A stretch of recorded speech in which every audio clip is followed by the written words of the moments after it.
Man, that's some good pizza rolls. That fucking teacher last time was so fucking hot. He was also super Islamic, and I loved him so much. All right, class. All right, everybody, settle down. It's time to get organized.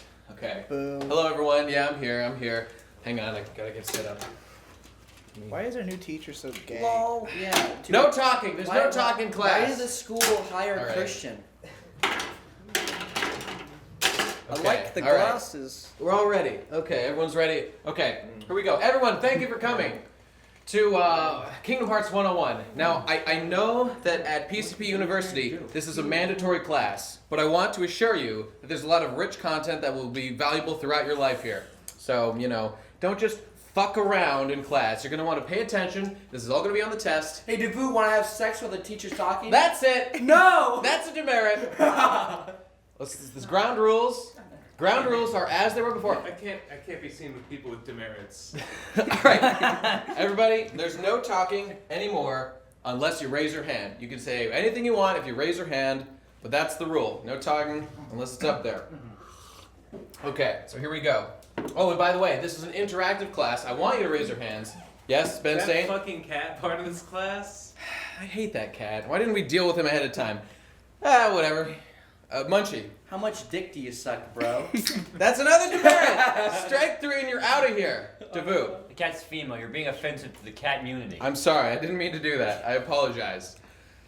Okay, now as I was saying, this is an interactive class, so just so everyone knows, we're to keep everyone engaged. We're gonna play a little game. So when I say "How we feeling?" everyone's gonna say "Simple and clean is the way that you're making me feel tonight. It's hard to let it go." So let's give that a test, okay? What?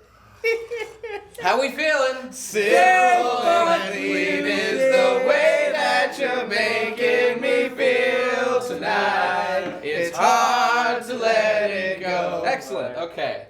You already got +1s across the board. Okay, everyone. No talking! All right, the lecture is starting now. No more talking. Here we go. Okay, so everyone, we got to go back in time all the way to 2001 is when our lecture begins. When I wasn't born in 2001. no talking until you raise your hand. Get fucked, man. Now, there's a little legend that tells about how the Kingdom Hearts idea was formed. As everybody probably knows, Kingdom Hearts is a weirdo fusion between the world of Disney and the world of Squaresoft, specifically Final Fantasy. And these things are very different. A lot of people have speculated or have said that that's a very odd combination. Doesn't make a lot of sense. But it somehow has worked out and has been fairly popular over the years. And the legend is that the Disney and Square guys shared the same building in Tokyo or someplace out there in the east, and they got in an elevator at the same time, and one of them just happened to mention, hey, wouldn't it be crazy if Final Fantasy and Disney did a game together? And the rest just kind of magicked its way into reality. Okay, so that brings us to, a couple years later, Kingdom Hearts 1. It was released for the PlayStation 2. We're going to go over the lore kind of as we go through all the games, but the tangible details you need to know about Kingdom Hearts 1 are that that's where the major key foundations of the series were established. So you've got Sora as the main character. He's the chosen hero of the Keyblade. Hearts and Heartless are established. We'll go into what those exactly are later on in this section of the lecture. And all our main heroes are introduced. Sora, his friend Kairi, Riku, the eternal rival, and Ansem was the villain of that game, along with the Heartless that he controlled. Okay, let's just talk about what a Heartless is right now before we go on.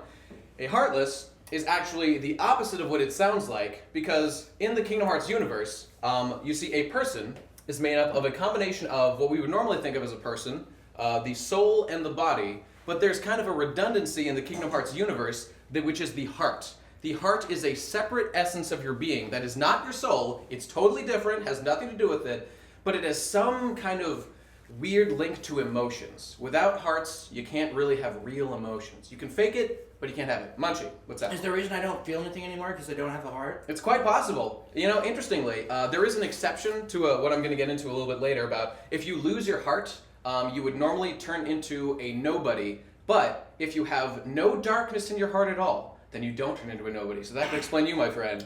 Thank you. Yeah, that's right. Okay, so So as I was saying, a person is composed in Kingdom Hearts of a soul, heart, and body.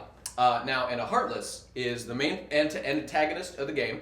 And when a person their heart is corrupted by darkness, their heart specifically becomes a Heartless. So a Heartless is in fact the heart, just changed. It is not heartless. Yes, Ben. The heart. The heart. My Kokoro. Shoutouts to Bleach, my best Shoutouts to friend. Tite Kubo.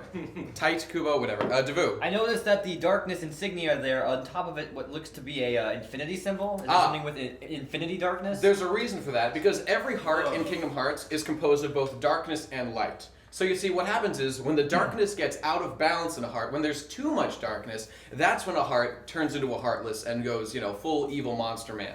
Up to that point, every single heart in the Kingdom Hearts universe is composed of both darkness and light, even good guys and even bad guys, with a few small exceptions that we will talk about, like I mentioned with Munchie. Ben. So do the Heartless have light in them at all? The Heartless have absolutely no light, because they are pure darkness beings. And there are a couple of different types of Heartless. There are what's called pure blood Heartless, which are they kind of come out of the darkness of the universe. And then there are, insignia Heartless, which are what you see throughout the game most of the time. They're the ones with the iconic Heartless logo there. And all of those have been manufactured from the hearts of men. Or not even necessarily men, because that's another thing in Kingdom Hearts. Everything has a heart, kind of like the Native American ideal. People have hearts, animals have hearts, worlds have hearts. The entire universe, incidentally, let's cover this real quick. The entire universe, or multiverse of Kingdom Hearts, has a heart, and that is basically what's known as Kingdom Hearts. So you can put that one aside. It takes about 5 games to explain that, but eventually that's what it turns out to be. So returning to Kingdom Hearts 1. In Kingdom Hearts 1, Sora obtains the Keyblade, which is a weapon that can unlock any lock and is specifically super effective against the Heartless. Ben. Sorry to backtrack, but I have a cosmological question. Please, I love them. So the Heartless is formed when the heart separates from the body and is consumed by darkness. Yes, that's correct. So the Nobody is the result of the remaining body and soul. We'll get into Nobodies a little bit later in Kingdom Hearts 2, but I'll ask that. Yeah, we're adding layers when we get to that. Give and take. I mean, hypocrites. So the heart has to leave the body for it to become heartless? That is Or true. can someone just have a heart that is entirely dark? Well, you see, when the heart kind of gets overly corrupted by darkness, it leaves the body through that process of turning into a Heartless. When you see it in the game, it kind of looks like the whole person is being transformed into a Heartless, and in fact, that's kind of what was implied in Kingdom Hearts 1, but we kind of brush that aside as we move along through the series as an excuse for Nobodies to exist and other things. That's the main theme I want to present here is right here. Nomura is a literal god. That's the main key point to be taken away from this lecture. He can do anything he wants. Time and space do not confine this man, nor do the laws of causality. Who is Nomura? Tetsuya Nomura, excellent question. But demerit for not raising your hand. I had to get you before you started the next sentence. Do you want another one, buddy? You want another one? All right. Okay. Tetsuya Nomura is the director of the Kingdom Hearts franchise. He is it is his brainchild. He's the one who designed Sora. He came up with the concept of the game, as far as I know, and I think he had a large part to play in at least the game design of the first game in terms of combat, and that would go on to shape the way the rest of the series has gone on. He is not solely responsible for everything to do with the game, but he is the one he's the main guy. He's the main guy. When you think Kingdom Hearts, Tetsuya Nomura is the guy. And you will know him famously for being first character designer or monster designer for Final Fantasy V, onto character designer for specifically Setzer in 6, as well as other characters, other monster designs, and then 7, 8, 9, well actually not 9, but onward, the Final Fantasy character designer. Munchie. Did he design any Pokemon? No, but he has redesigned Batman. Oh, cool.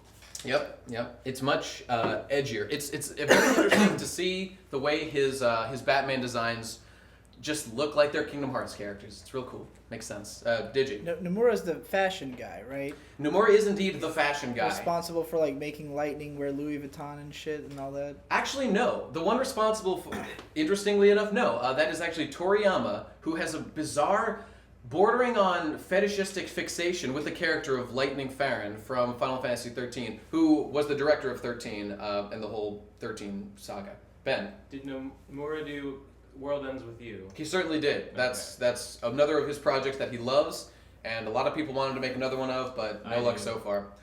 But that actually does get, interestingly, The World Ends With You does see a revival way down here in Kingdom Hearts, where is it? Dream Drop Distance. Traverse Town, which is one of the worlds you visit, and we'll talk about the world structure of Kingdom Hearts in a bit. One of the worlds in Kingdom Hearts 1 was Traverse Town. When you visit it again, it's actually the dream form, which is a whole other thing we'll have to get into, dream worlds. They visit the dream world of Traverse Town in Dream Drop Distance for the 3DS. And in that town, all of a sudden, Neku Sakuraba and the other characters from World Ends With You are there, and you hang out with them, and they're your best friends, and it's a whole cool thing. Amazing. It is amazing. But they get voice actors, and they had them in the original game too, but it was really cool. It's really cool. So Nomura is not a guy to shy away from sticking his properties into other things. You know, he's all about that. Okay, so where were we? Let's see. So Kingdom Hearts 1, let's just go over the lore real quick. Heartless.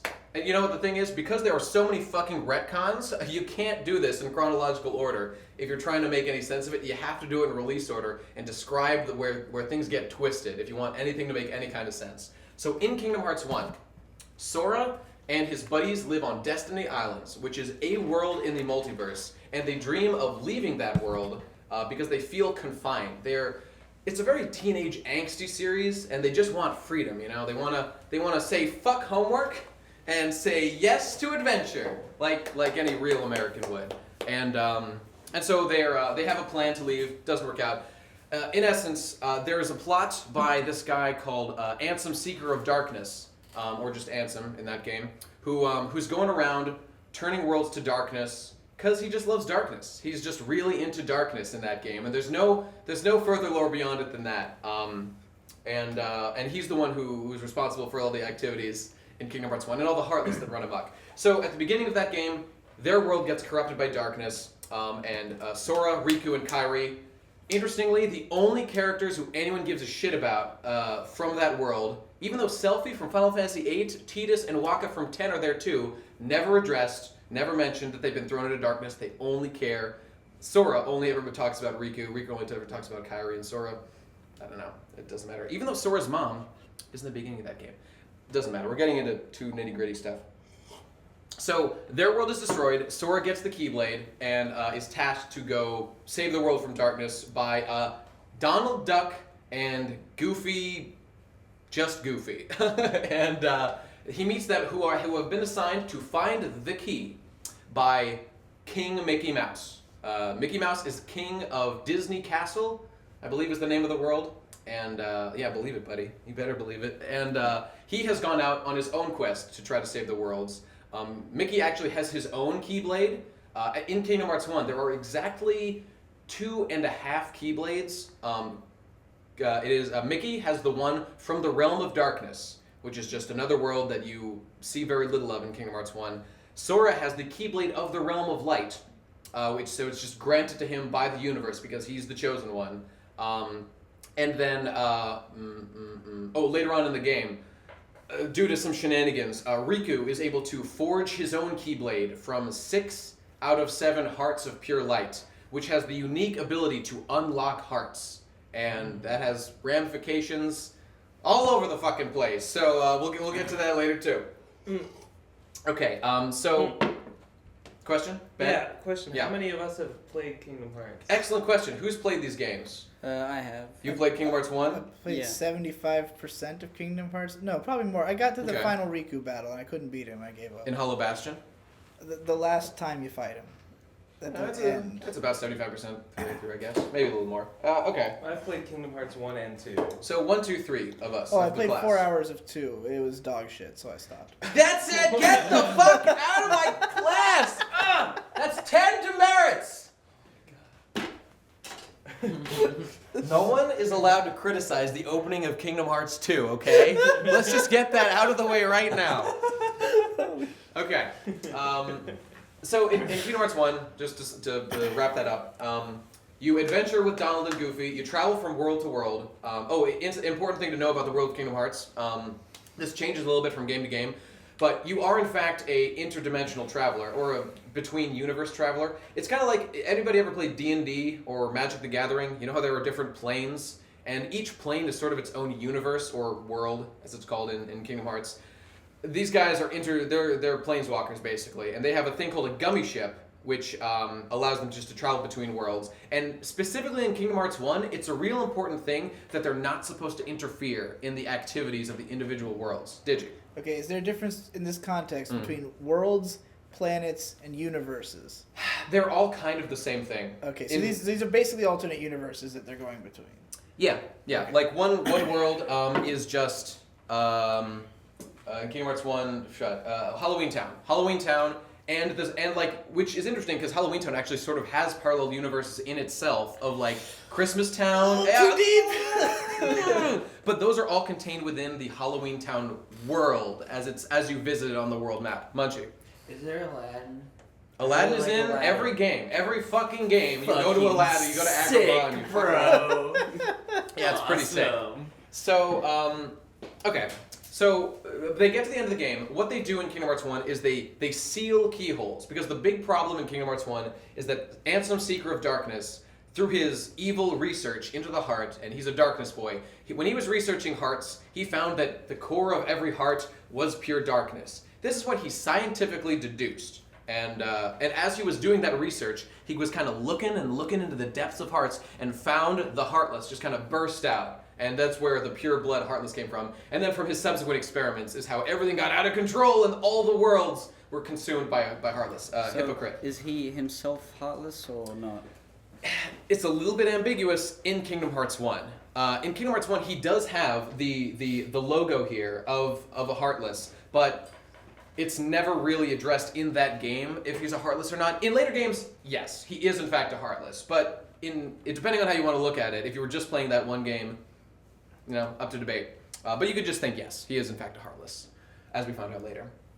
So what they're doing is they're going around, they're sealing keyholes, which is a protection mechanism to prevent interdimensional travel. Because remember, interdimensional travel is a really taboo thing that you're not supposed to do. And in fact, King Triton of Atlantica from Little Mermaid fame is particularly vigilant about you are an interdimensional traveler, you're not supposed to be doing this, you got to get out of here. This is unacceptable. You can't be, helping my daughter, go to prom or whatever the fuck he was doing with her. Sora does a lot of fucking around, incidentally, on his quest to, his main motivation is to find Riku and Kairi, and all the other stuff is incidental. Did you? Okay, what exactly happened to Riku and Kairi? Good question. Okay, so a lot of things happen that you find out later on in the series, not even in this one game, but at the time that Destiny Islands was consumed by darkness, Sora was trying to find Riku and Kairi. Sora sees Riku, and Riku is sort of consumed by blackness, by darkness, and just disappears. We don't know what happened to him at that point. Turns out, he, just like Sora, was dropped off in Traverse Town, which is sort of an interdimensional dumping ground world, where everybody whose world is destroyed ends up in Traverse Town. Kairi, similar. She may or may not have ended up in either Neverland, where Peter Pan is from, or also in Traverse Town, and was picked up by the bad guys, because the bad guys get a hold of her body and help Riku and Sora. They puppet him along to do various stuff. But Kairi specifically has had some bad shit happen to her. Her heart was in fact consumed by darkness at the beginning of Kingdom Hearts 1, and she is sort of in a weird catatonic state when you find her body, when Riku finds her body later in the game. And a lot of it has to do with trying to see what you can do to help her out with that shit. And finding out why it is that she didn't turn into a Heartless like everybody else does, which is, another big mystery that you find out in Kingdom Hearts 1. So, and by the way, the villains that you deal with as you're on your quest to seal the keyholes to protect the worlds from the Heartless invasion, they are guarded by Disney villains, basically, who have all formed a cadre, or an Illuminati group of interdimensional oligarchs, or whatever, that are... They are just working with the Heartless to whatever particular goal they're trying to accomplish. Oogie Boogie wants to fucking rule Halloween Town and spook everyone real hardcore.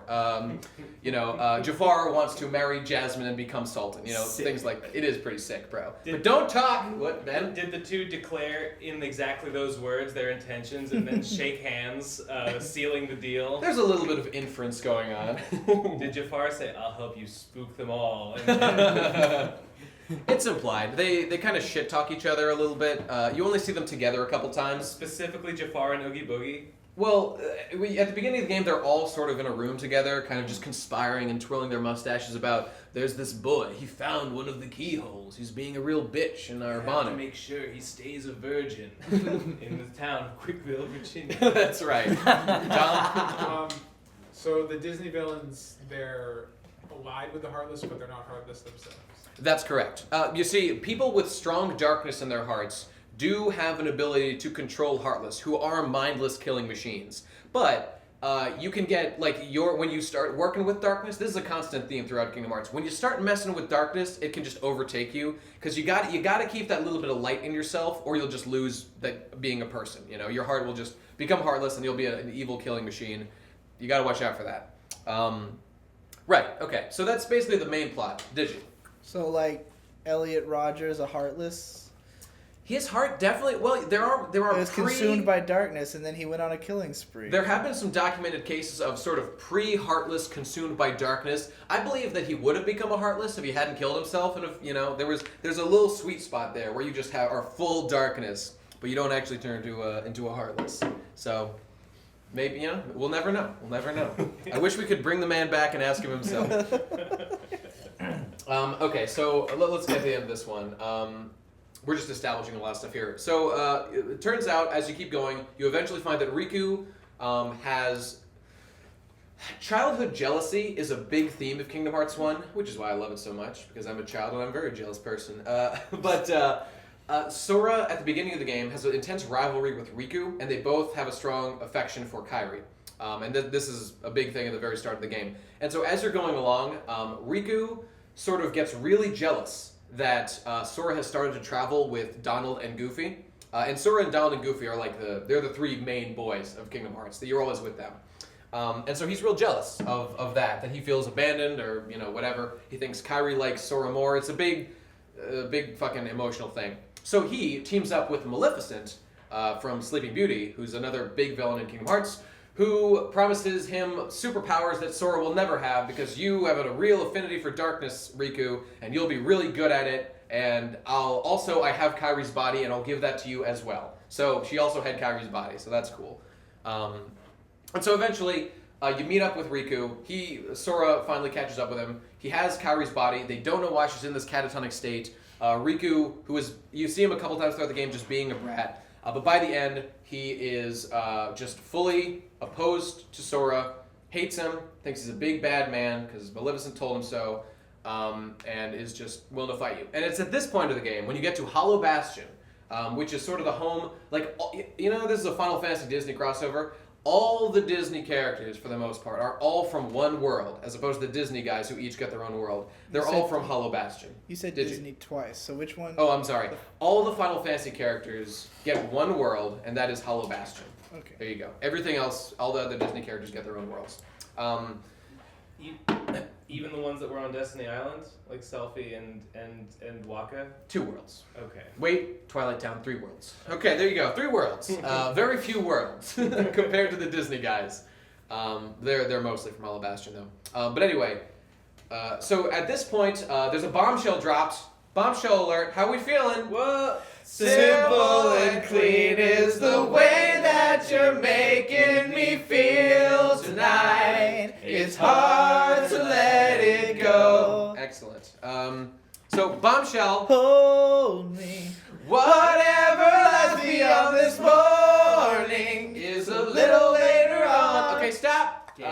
We continue our story with, we get to Hollow Bastion for the first time. Sora sees Riku there. The tension has been building between the two the whole time. Finally, bombshell drops. Regardless of warning. The future doesn't scare me at all. Nothing's like before. All right, demerits all around. Demerits all around. I was I so came to proud that I class didn't late. get the demerits on it. All right, everybody, shut up. Sit down and shut up. Let's get back to business. Okay, so at this point, right? Okay, bombshell, right? Bombshell's being dropped.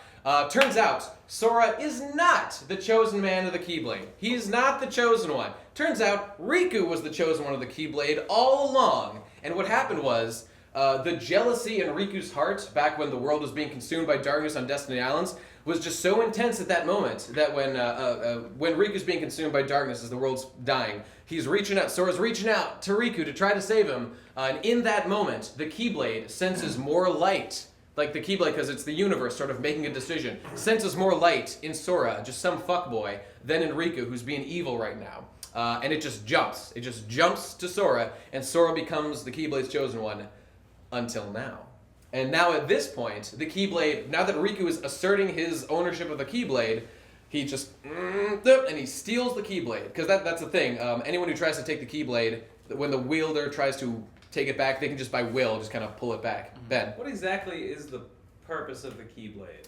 The Keyblade is a weapon, in Kingdom Hearts 1, the Keyblade is a weapon of light created by the universe to fight against the forces of the Heartless, which are a cancer on the universe, the multiverse. Ben. Even the one Mickey has that's from the World of Darkness? Even the World of Darkness has a vested, like in Final Fantasy III, the World of Darkness also has a vested interest in balancing between light and dark. So it too, it exerts its will to protect that balance by giving Mickey a Keyblade as well, which is pretty cool and gets fucked over later. But anyway, Jeff, what's up? What about how Sora is like soul predestined to own a Keyblade because of reincarnation?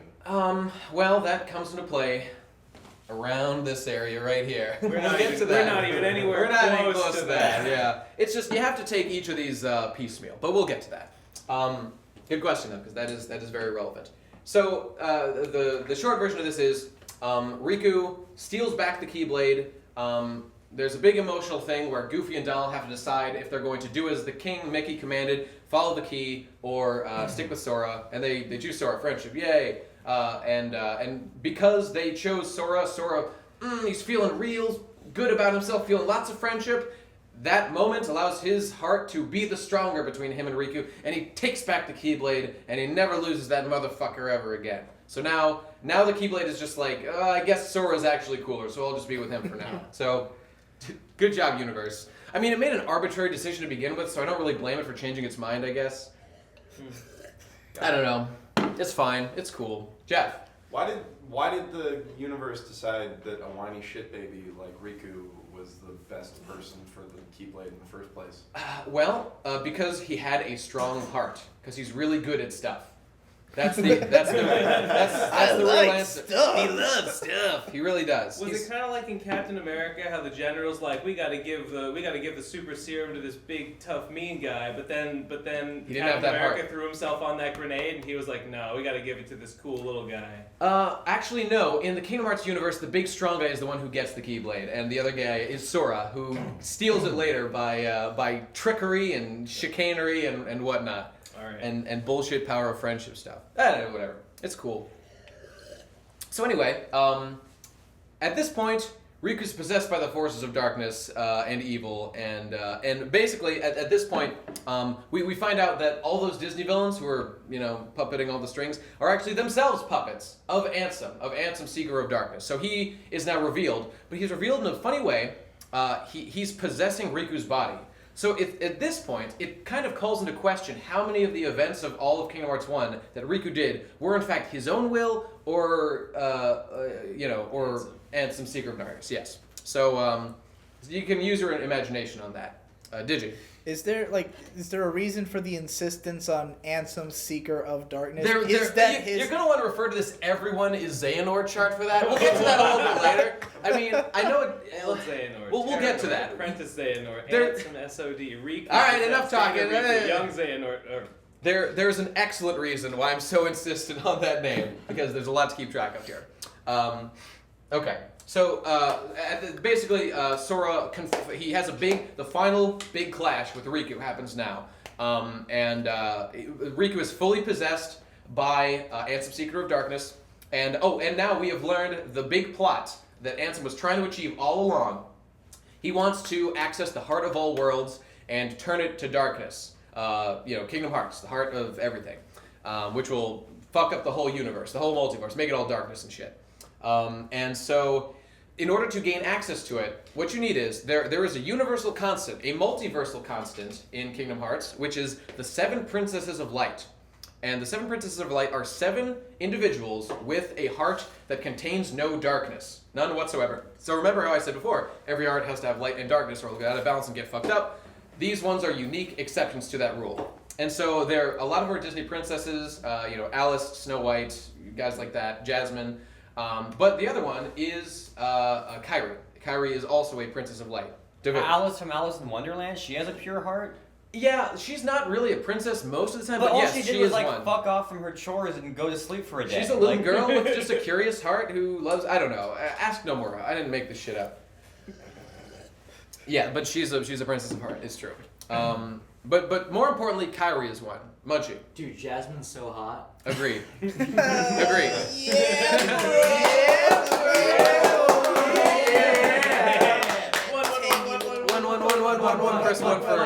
Press one for Jasmine. Okay, so we've learned the origins of what's going on. 7 Princesses of Light. You see, what you can do there's a unique thing that you can do if you have all 7 hearts together. You can make something called the Keyblade of People's Hearts.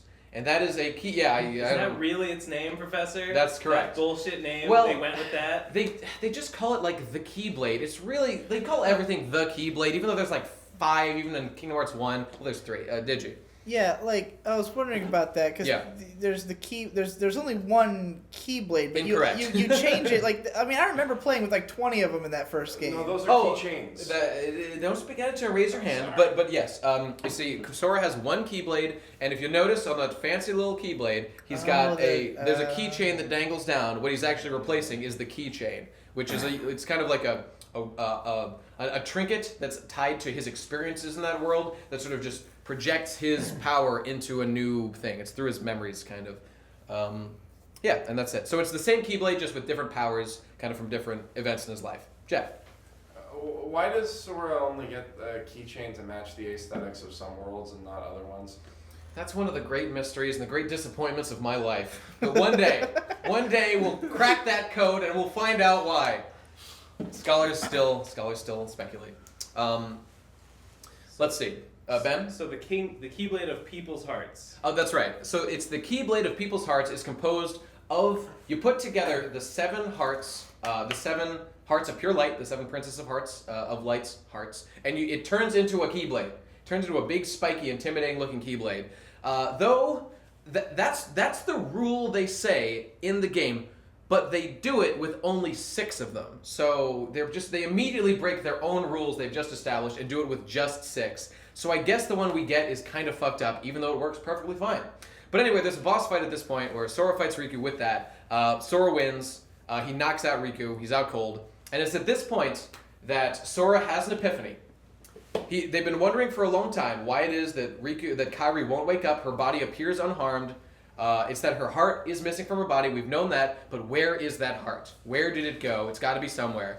It is, in fact, within Sora's heart. That is where her heart is. It's within him. So, in order to get it out, he takes Riku's Keyblade of People's Hearts. Oh no. Turns it on himself, stabs himself in the heart, and releases 2 hearts come out of his body. Kairi's heart and his own heart. And other stuff too, but we'll get to that later. This is like the most important thing that happens in the entire series. And Kairi's heart immediately returns to her body, and she's fine. But Sora's heart is not fine, and is again released from his body. So his body at this point sort of disintegrates into light, and Kairi wakes up immediately and is totally fine. She's like, Sora, oh my god, what's happening? And Sora's body just disappears, and he's gone. He's seemingly dead. We immediately start playing as a little Heartless shadow, like the weakest possible Heartless is what Sora's heart manifests as. So by releasing it, he got turned into a Heartless. But he still has his mind. And people don't really know why this is. The speculation is that because he did it to himself willingly, he preserved some consciousness or whatever. Anyway, Almost immediately, he finds Kairi. She hugs him, and he's fine. He just turned back. He's just fine. He's totally fine at this point. It was not a big deal at all. It was totally cool, and it's one of the most miraculous things in the series. Jeff, Is it a big deal later? it's a big deal. It's a very big deal. Well, actually, the specific turning back actually that does have massive ramifications because there are things that happened while he was a shadow that are a real big deal later on for other characters all over the place here. We'll get to that. Ben. Not to get too much into specifics, but are there other instances in this universe of people being turned into Heartless and then being cured by love? Not by love, but by more firmly established rules of Kingdom Hearts. Yes. People have been Heartless. Well, under certain conditions, yes. Under certain conditions, yes. Did you? So the 7 princesses of pure light. Right. Are there any pure darkness princesses to balance that scale? No princesses, but if you look over here, there's 7 hearts of light and 13 things of darkness is a big thing that actually has real significance later on. So not pure darkness, no. But there is a representative Enough of darkness. to balance the scale. That's why it's 13 as opposed The Heartless Specifically, are darkness, right? in reference to the 7 princesses of light, no. There is no counterpart to them specifically, but there is representation for the forces of darkness elsewhere in the universe. And you could say the Heartless is one, but there's more. And the Keyblade Mickey has is the darkness key. Hashtag we need diverse games. More dark representation. We do need more representation. Too many light boys. We need some dark boys. So, okay, let's see. So Sora's fine. Kairi's fine. And the only thing left to do now is they have discovered all the secrets. They just have to go beat up Ansem Seeker of Darkness. So they head to the end of the world, which is a world composed of the decaying ruins of other worlds, and they find him, and they fight him. And basically, their fight is a big old one of those, and at the very end, Ansem Seeker of Darkness appears to be a Heartless. He's kind of got a giant battleship Heartless thing attached to him, and when they beat him, he reaches out, because they're real close to the realm of darkness. He reaches out and he's like, I've got to get Kingdom Hearts. I've got to see what's in there. He was able to use the hearts when he had them. He temporarily did have all 7 hearts of light, and he was able to open a gateway to Kingdom Hearts in this world. And so he opens it, and as he smugly says, he's just been defeated by Sora, and he's about to die, and he needs darkness, which he says, it's in Kingdom Hearts, I gotta get it, it's in there. And he opens the door, and Sora says, I know deep down in my brain's heart that Kingdom Hearts is light! And he opens the door, and darkness was coming out, but all of a sudden a big light just shoots out of the door, proving that hearts are in fact light. Wow. Deep down inside. That's incredible. Jeff. Does that mean that Sora is Haruhi Suzumiya? No, demerit. So, at this point, okay, so the door to darkness, and by the way, that light finishes off Ansem Seeker of Darkness. He is dead. He has died. He has passed away. Ben. Was there any reason why Ansem thought Kingdom Hearts was darkness? His research only found darkness. So he had a very scientific foundation, we can't look into his research to check his... There's no peer-reviewed studies, let's just say, to compare his research to, but he found only darkness. He thought it was really cool. It made him think, that's the source of all power. I gotta get that shit. And so he went hard for it, but it didn't work out. Turns out there's light in that thing. Dang. So, Jeff? Is that the last we'll hear of Ansem? Refer to the list here, please, for all the people who are Ansem and Xehanort, for answer to that question.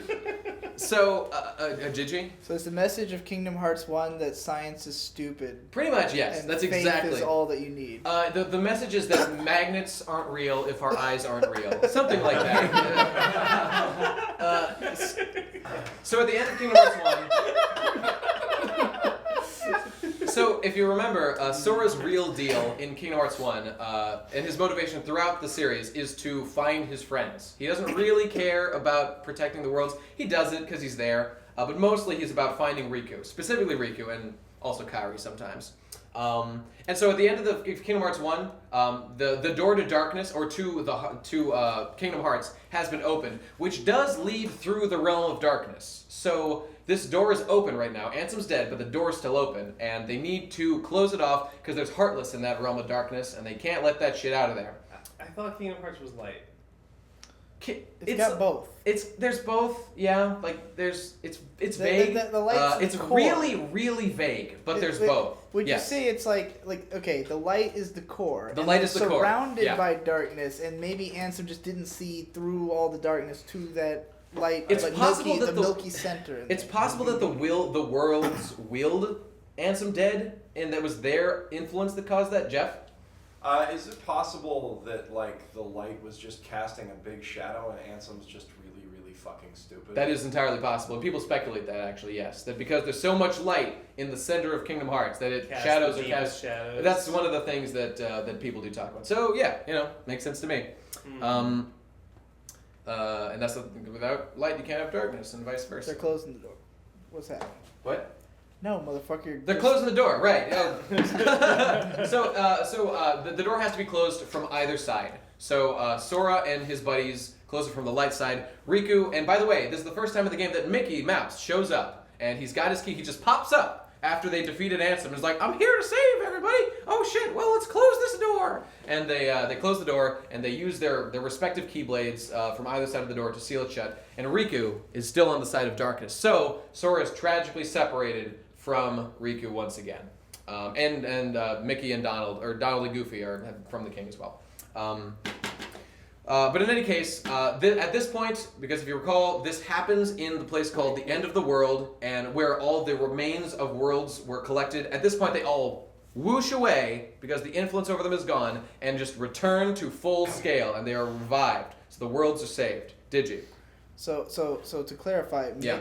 Mickey and Riku are now both in the world of darkness. That's correct. That's correct. Which is also Kingdom Hearts, or adjacent Kingdom Hearts to is Kingdom around Hearts. there. It's adjacent to Kingdom Hearts. Okay, alright. Something like that.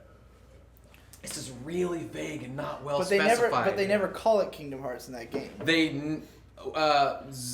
Ansem does say, he addresses Kingdom Hearts at the end as he's dying. He says, Kingdom Hearts is darkness, but like Kingdom Hearts was not there. Because later on, there's like other rules you have to use to get to Kingdom Hearts, and it's really confusing. They change it all the time. We'll get to it. When Sora declares that he is positive that Kingdom Hearts is light, has he ever even heard of Kingdom Hearts before? It has never been mentioned up to that point. That was my suspicion. But he believes. He believes Wait, that so it's light. does he I've say heard the of really phrase Kingdom Hearts there, or does he just say that they... Sora? Yeah. Sora says, I know deep down in my heart that Kingdom Hearts is light. That's the quote. It sounds like it would be, He's learned. He's had a journey. Based on the name that you just heard. You wanted to merit. He's had some adventures. No. He's learned that hearts are full of light. He's gained some life experience. So Hippo. clearly the kingdom of them would also be such. There you go. If Ansem thought Kingdom Hearts was darkness, what was he trying to do to it if it was already dark? Gain influence over it. He's a scientist who just wanted to know shit. And I guess also he thought making the world darkness would be a good idea. His motivations are not super clear. He's a scientist who was really fixated on darkness. And he was like, that's the ultimate darkness. Gotta get there. And that's kind of what the villains do in Kingdom Hearts. And that's the end of Kingdom Hearts 1. So we did it. Thanks, Nomura. We did it. Yeah, thank you, Nomura. Kingdom Hearts 1 has by far the most coherent plot, and that should tell you something about the remaining games in the series. It's a very quaint plot about a boy on an adventure, Disney Worlds, saving his friends, big bad guy to be at the end. A very quaint plot about the entire cast of Final Fantasy colliding with the Disney universe and Mickey, etc. So, in Kingdom Hearts Chain of Memories, things get off the rails! Oh. Things get nuts. Did you? Oh, I beat that one. You did? For the GBA? Yeah. Good job. That's I'm fond of that game. Jeff? Did you beat both versions of it? No. I particularly like the remake for the PS2. Ben? Is that the one with the card mechanics? That's correct. Cards are the thing to know I played in that Kingdom one Hearts. too, actually. Jeff? But I was asking if you beat the Riku chapter. Oh, I don't know. He probably isn't. No. It's been 10 plus years. Yeah. I think it's been 12 years since I played it. I'm sure he remembers very little, if any. Okay, so And I didn't read any of the cutscenes. Fantastic. We're off to a great start. Well, that's why we're here at PCP University, to clarify these gaps in our brains. So, in Chain of Memories, all you really need to know is that Chain of Memories is a big setup piece for Kingdom Hearts 2. It's incredibly complex and is so inextricably linked from the events of Kingdom Hearts 2. it's unreal. So what you need to know is that Sora has gone on a quest to find Riku and the king once again, because they're gone. The rest of the worlds are fine. Kairi's fine. She's back on Destiny Islands. But Riku and the king are elsewhere. Who knows where the fuck they went. So they need to go find him, and that's what they do. They end up in a place called Castle Oblivion. They're just wandering, and they find this place. The world kind of gave them a path, and it led them to this world in betwixt called Castle Oblivion. And Castle Oblivion has some unique properties. When you go in, the further you go into the castle, the more you forget. And your memories turn into cards. You know, it's a gimmick to turn things into cards, but it also has massive ramifications for the story, which are way more interesting. So the gameplay's fine, but Ben? Are the cards specifically mentioned in other games? The cards themselves are not much of a factor in other games because they only really matter in that castle. But the ramifications of the cards as memories have massive implications elsewhere. Okay. Right. So what you need to know about Castle Oblivion is that it's being run by half of Organization 13, or the Organization as they call themselves. They're a group of 13 Nobodies, and in Chain of Memories we have no idea what that is or what that means. So we'll get to that in a little bit. But they're just there's I think 5 really powerful bad guys who are in Castle Oblivion trying to beat up Sora or control Sora. And Riku, by the way, is also there. He shows up after Sora and has his own adventure parallel to it. Did you? The 13, the organization. Yeah. Those are the goth kids who literally everyone ever cosplayed in high school, right? That's correct, including me. Yeah, of course. I had no doubts. Yeah, it's needed no clarification. The organization is the most hot topic group that has ever existed, and I love it. Like identical black trench coats with chains all over them. They're all basically Pinhead from Hellraiser. Ben, if Organization 13 fought Akatsuki, who would be cool? who would win, and who would look cooler doing it? That's a tough one. I don't know. How have I never thought about that before? Jeff. Organization 13 was like the #1 default original character creation factory for. I made a few in my own day. All you need is a bright colored hair. Wait, it doesn't matter. We're getting off track. Organization 13, Soul Society, free for all. Yeah, that was the thing in 2006. Kingdom Hearts 2 came out in 2006, and in Chain of Memories, I mean, it was a GBA game. People didn't pay that much attention to it. It was when Kingdom Hearts 2 came out that things really got kicked up a gear when with the whole organization shit. But every organization member has like a specific element and a specific weapon, and that makes them special and unique and edgy as fuck and the coolest guys of all time. So there you go, Jeff. The guy with the water guns is a dick. Demix is tough. He's real hard. Don't like fighting him. He's not fun.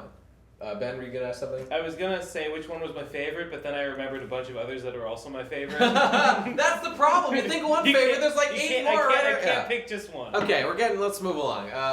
So they're just so cool though. They are so cool. I just want to dwell on them. It can't be overstated how cool the organization members are. It's really true.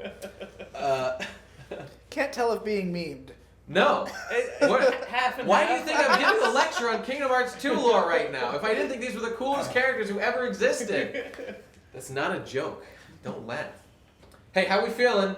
Simple and clean is the way that you're making me feel tonight. It's hard to let it go. Excellent. So, we're in Castle Oblivion. Sora is just there, and he's being led on by the members of Organization 13 who are there, who tell him that they have Riku. They're just stringing him along. Just come further into the castle, we'll get you. Meanwhile, they have specific plans. They are trying to control Sora to do some shit, because he's the Keyblade wielder, and that's important. They're trying to do stuff with that. And Riku is also there in parallel, trying to just chase down Sora and protect him. But he's facing an issue right now, because Riku, if you recall, was possessed by Ansem, Seeker of Darkness. At this point, that sort of spirit of Ansem is still sort of alive within Riku and is currently fighting to gain control over Riku's body. So all throughout Chain of Memories, Riku's struggle is really that the darkness in him is going to overtake him and he's going to turn into Ansem again. It's a big thing. Did you? I don't think we clarified, like, so Riku was beaten at the end of Kingdom Hearts. Oh, yeah, okay. Ansem died. Mm-hmm. What, is Riku a good guy now? Essentially, yes. It was kind of assumed that once Did they Ansem get over was their dead... jealous shit? Their adventures by the end made them on pretty good terms at the end of Kingdom Hearts 1 for the most part. They got over their... It was pretty childish in Kingdom Hearts 1, but it was also simple and clean and pure. Ben? And he retained the Keyblade of people's hearts. Oh, I should have said, after Sora stabbed himself, the Keyblade exploded into the 6, and they returned to the Disney princesses, and they're fine. So the Keyblade of people's hearts is no more. That's correct, and never is to be seen again throughout the series. So Riku doesn't have a Keyblade. Not yet. Yeah. Jeff? Yeah. Well, what about Evil Memories Riku from the Castle of Oblivion? He will show up shortly, because everyone's memories are currently being fucked with in Castle Oblivion. At least that's how it appears at first. As Sora goes through the castle, his memories are being manipulated. In fact, not by the castle. This is kind of the end of the story there. But there is a specific individual in that castle who has a unique ability to control specifically Sora's memories and the people tied to them. Chain of Memories refers to the sort of the sequence of the connections between hearts that Sora has formed over his adventures. This is what it means. So there's a character, Namine. Namine is a girl who is being held captive by the organization members at the castle, whose leader is number 11 of the organization, Marluxia, and they're using her for nefarious purposes. Did you? Is Namine the white-haired girl that's in the FMV sequences that all the AMVs are made out of? She's blonde, but yes, that's the one. She wears a white dress. She's super cute. Love her to bits. Want to kiss her on the lips. Give up? I still don't really know what the organization is or does. It's never clarified until Kingdom Hearts 2, so you're just where I was. You're where everyone was when they're playing this game. All we know is that right now they have some plan that requires control over Sora. That's what they're trying to do, to get the Keyblade. So Sora is at the Castle Oblivion. He is in the castle, that's right. Why? But to clarify, there are 13 Because members. he was told Riku was there by the organization members. That's why. There's 13. It's not just called 13, but there's 13. Sort of 13. Well, yeah, you can just say there's 13. Ones, or like. Well, there's a 14th who's important too, but we'll get to her in Kingdom Hearts 358 over 2 days for the 3DS, or for the Nintendo DS. There's 13 members. That's all you need to know. Anyway, so the point is, Sora just goes through the castle, he's losing memories, and by the end of the thing, it's actually pretty haunting, he has forgotten a lot of people, and actually, one of the most creepy things is that his memories of Kairi are being replaced with memories of Namine in her role in his life. So his love for Kairi is being, and we know that Namine is a girl in the castle being controlled by the organization. They are replacing Kairi's place in his heart. They're manipulating the chain of memories, because that's Namine's power, to swap out Namine for Kairi, so that they'll be able to control Namine and then control Sora by doing that, because he'll do whatever Namine says to do. So we get to the end, and basically, so at this point, Sora is obsessed with saving Namine. That's what he wants to do more than anything else in the world.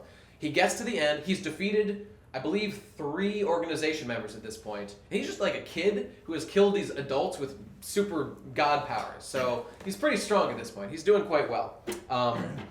He gets to the end, and he fights Marluxia, the leader. He defeats him, and is face-to-face with Namine. And Namine is now freed. Her captors have been dispatched, and which no one expected, which is very hard to believe because he's a little kid, but he did it, so he's really strong. And Namine just apologizes, and throughout this whole ordeal, she's been forced to do this. She had no desire to do this at all. She just would have been killed if she hadn't done it. At this point, she says, "Okay, Sora, I really fucked you up, dude. I'm sorry about that, but we can fix it all. But it's gonna take a long time. I'm gonna have to put you into cryostasis in order to heal what I've done to you and put all the memories back exactly where they were." So Sora has formed a real bond with Namine over this thing, but with both real and fake memories. But because this is actually important, believe it or not, because the memories have been manipulated in such a way that the ones that exist now are fake. In order to fix the damage, Namine has to just undo all the memories that they actually had together of Namine and Sora. So he won't remember Namine at all. And that's relevant because memories are super important in Kingdom Hearts, and they do a lot of stuff. So she's going to fix him, but he's going to forget everything that happened in Castle Oblivion, and is going to only remember things up to the beginning, or up to the end of Kingdom Hearts 1. So that's where we're at.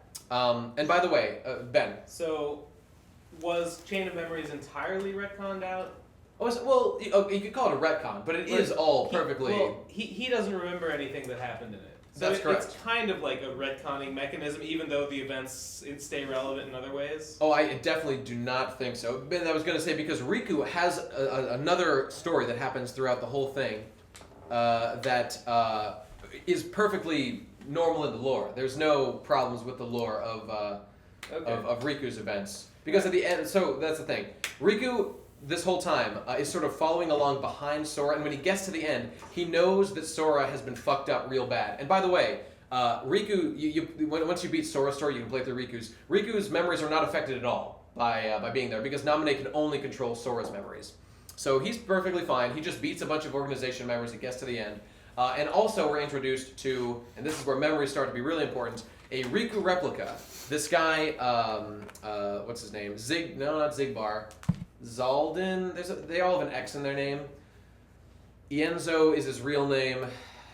Whatever, it doesn't matter. Ixion, thank you. Yeah, that sounds right. Yeah. No, it doesn't. That's a Final Fantasy X summon. Whatever, it doesn't matter. One of the sciencey guys in the organization takes some memories siphoned off of Riku. He kind of phases through them and steals some memories, which you can just do, I guess. And he turns those into a Riku replica. And over the course of Chain of the Memories, the Riku replica fights Sora in Sora's story a bunch of times, and then also fights Riku a bunch of times. And you might think it's a cost-saving measure to just reuse the same boss, but you'd be correct. But also, it's plot relevant, because at the end, he has his own arc, and is the only character in the series to actually die. He doesn't turn into a Heartless. Nothing crazy happens to that guy. He just dies. I think he seppukus, taking out one of the organization members. I don't remember which one. Didn't what's this fuck die, or is it because he's everybody else he's not? Are you talking about Xehanort or Ansem? Yeah. Ansem's not dead. Ansem's not dead.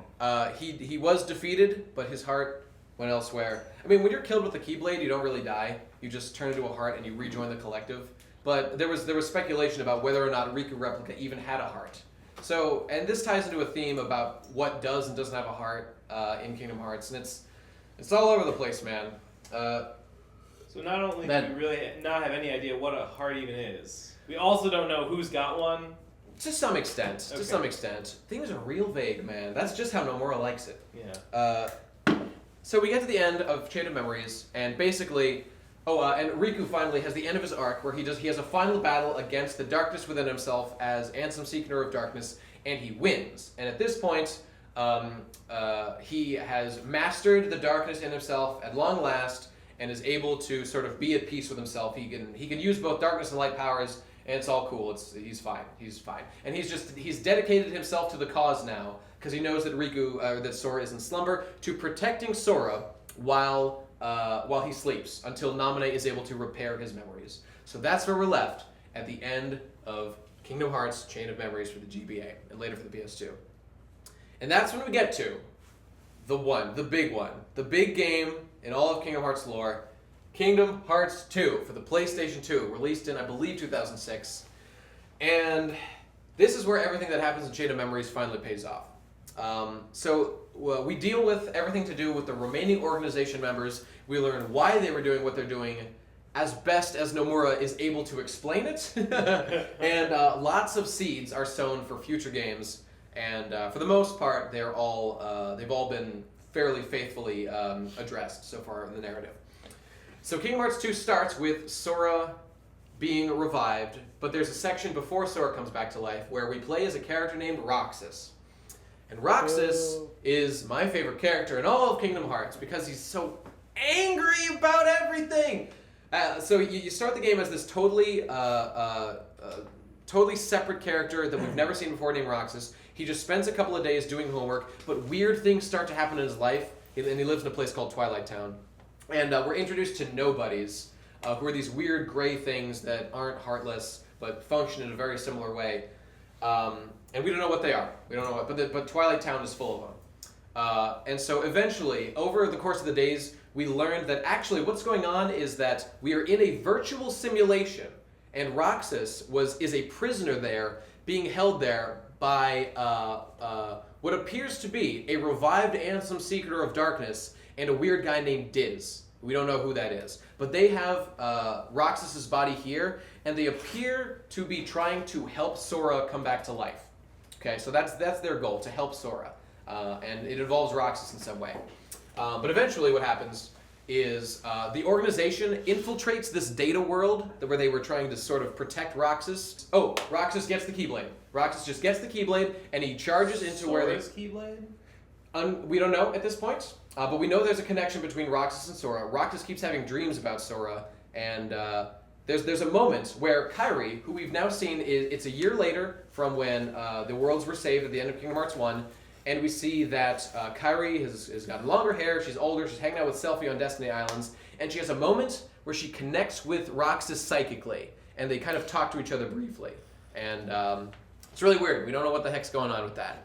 But ultimately what happens is Roxas is able to kind of beat up everyone trying to stop him, get to sort of the home base of the guys who have imprisoned him, Diz and the Ansem Seeker of Darkness guy, and he finds there Sora's body. And Sora's body is in its cocoon, where it's been for a year, and it's at this point that Roxas he disappears, and we don't know what the fuck happened to him. He's gone. And we start playing as Sora. We start off from that exact spot, pick up the game as Sora. And so now that we're Sora, basically these Nobodies are still around, and we don't know what the fuck they are. So Sora starts to investigate what they are. He meets Mickey's old Keyblade master, Yen Sid, and he tells him that, well, Sora... Oh, by the way, Goofy and Donald are back with him. They're all together again. And they do in fact have no memory of Namine. The first thing they do when they wake up is check their journal to see what happened, because they have Jiminy Cricket who keeps the journal. And there's just one note that says thank Namine, but they have no memory of what that means, so they've forgotten everything. Why don't Donald and Goofy remember Namine? Because their memories were also being fucked with. Because they're so closely linked to Sora, like their memories were getting fucked up as well, being in the castle. In the chain, right? Like, yeah. Because everyone's connected, all the chains. Were the other two put into stasis and memory repair process as well, or does just the fact that it was done to Sora also do it to them? They were put into stasis as well, because their memories... the castle... I think the castle made it easier to manipulate memories or something. Like, Namine's powers were particularly potent in the castle, so their memories got fucked up too, and they had to be fixed as well. Okay, so... we now learn what Nobodies are. Okay, we can refer to our chart, finally, thank God. So Yen Sid tells us that there's a new threat in the world that they've only recently taken notice of, and they are called Nobodies. And man, Nobodies are super cool. They're super cool. So if you take a person, and remember, a person is a soul plus a heart plus a body. When you take a person and you remove just the heart from them, they retain the soul and the body. And what can happen sometimes, if that person has a strong will, that the remaining body and soul can manifest in the form of a nobody. And nobodies, they kind of look like gray Heartless. They're weird. And this is their symbol. If you have a really strong will, then you can in fact retain your human shape. It's kind of like DBZ. When you die, if you have a strong will, you stay human. It's kind of like that. So it turns out that the organization is composed of nobodies. They are people who were turned into Heartless, but they had such strong convictions and whatever they were trying to do, they retained their human shape and abilities. Ben? What happens to your body and soul if you don't have a strong enough will to become a Heartless? Is it just comatose? It kind of just dissipates. Just dissipates? Just goes away, yeah. Okay. Yeah, it doesn't go comatose. Oh, that's because there's another relevant factor to that. I was wondering about...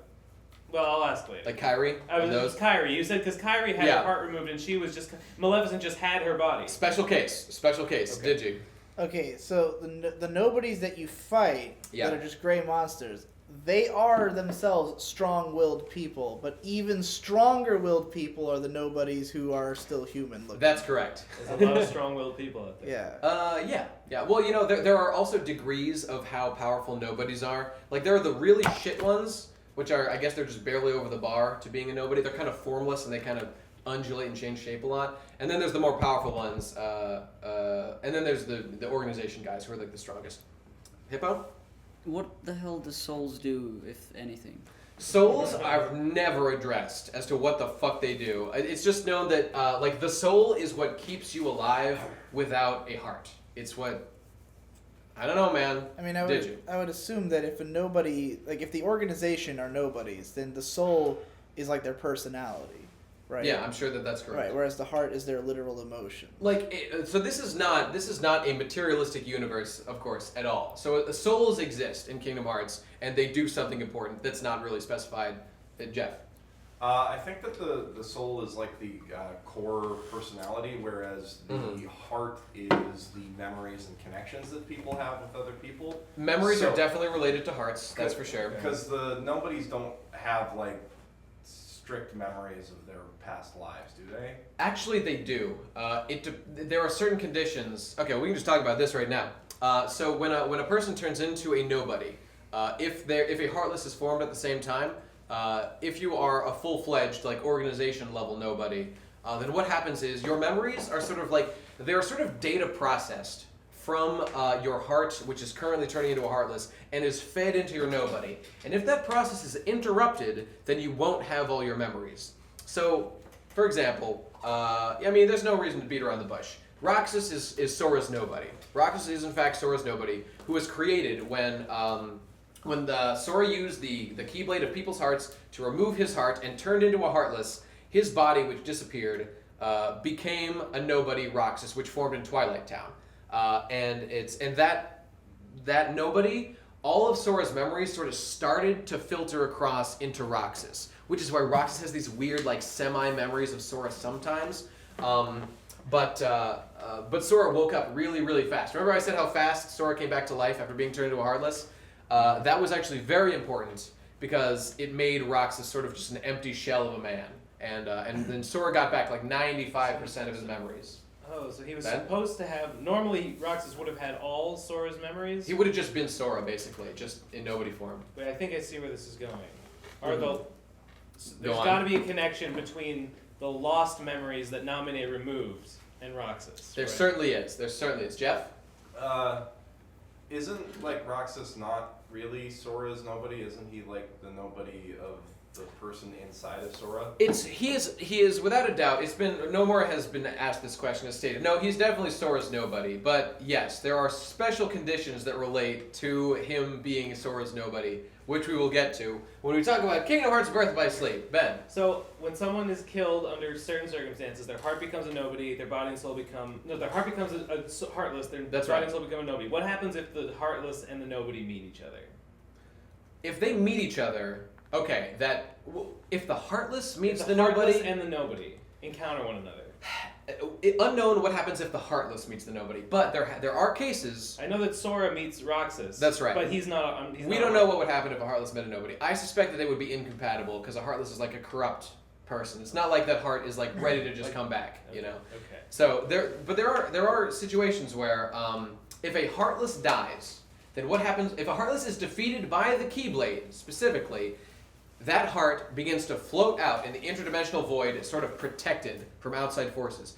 It then sits there, awaiting its nobody to also be defeated by the Keyblade. And if that happens, then the two recombine, and the original somebody, is what people are called, is produced. Really? So you can bring back somebody who's been turned into a Heartless or a nobody, theoretically. By defeating both their Heartless and their nobody. In that specific order, which is important. Really? Because if you defeat the nobody first, their body will just go away forever. Oh my god. So it's important to do that in the right order. Don't fuck that up, Jeff.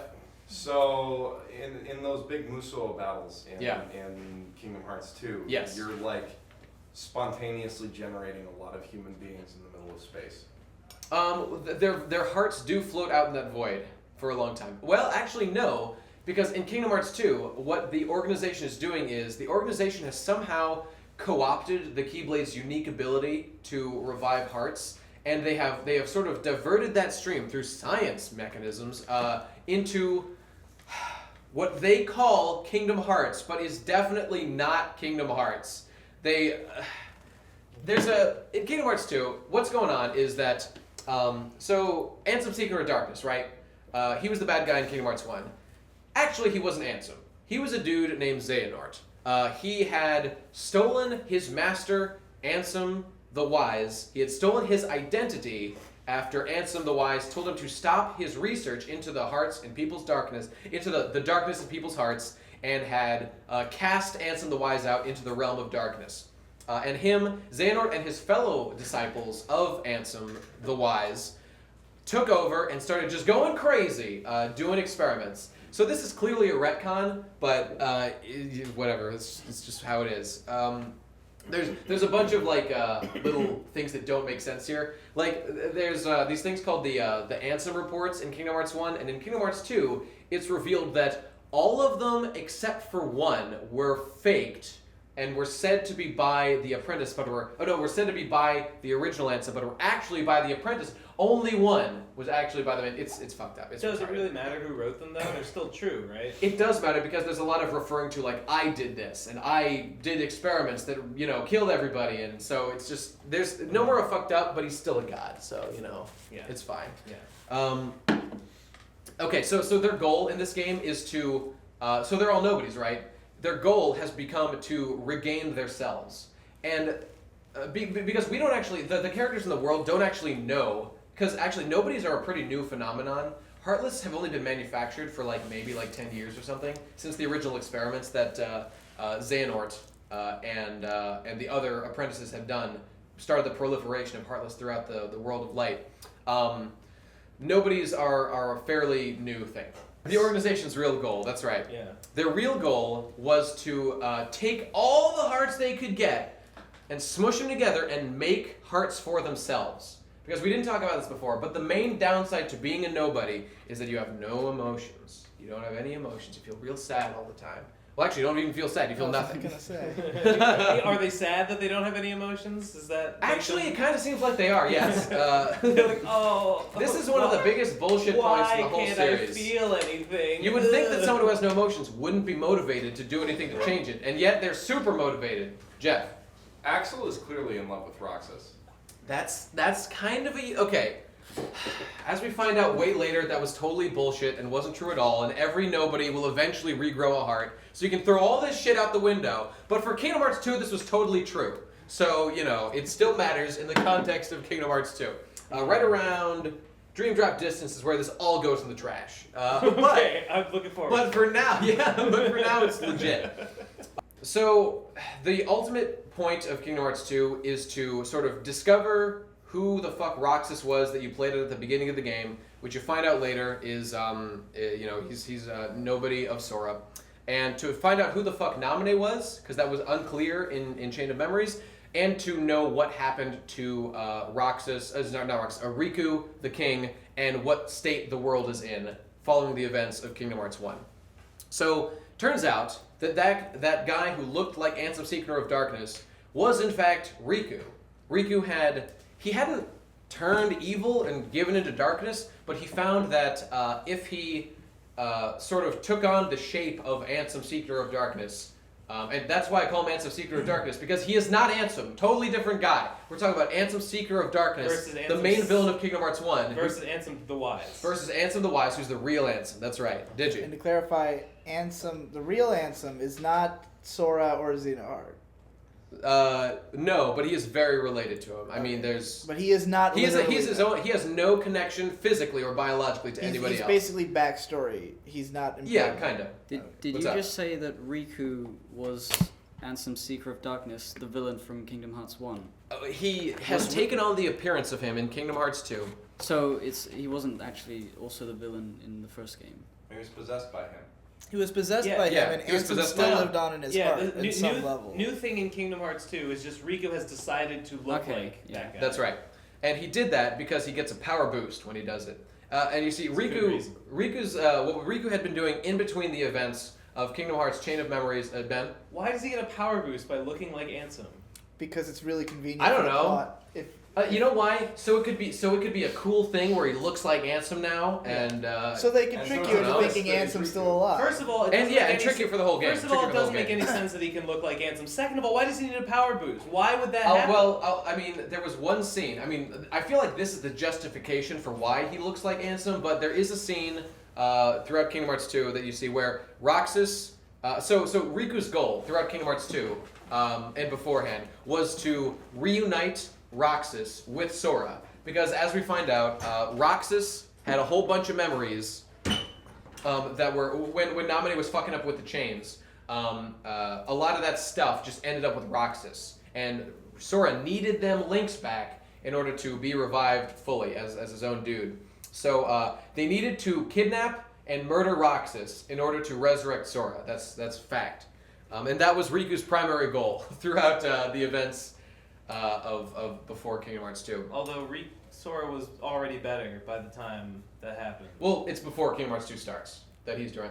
Roxas being kidnapped is because Riku kidnapped him and beat him up and put him in a data thing. This is while Sora was in the comatose pod. That's correct. Okay. There's so many things happen while Sora's unconscious.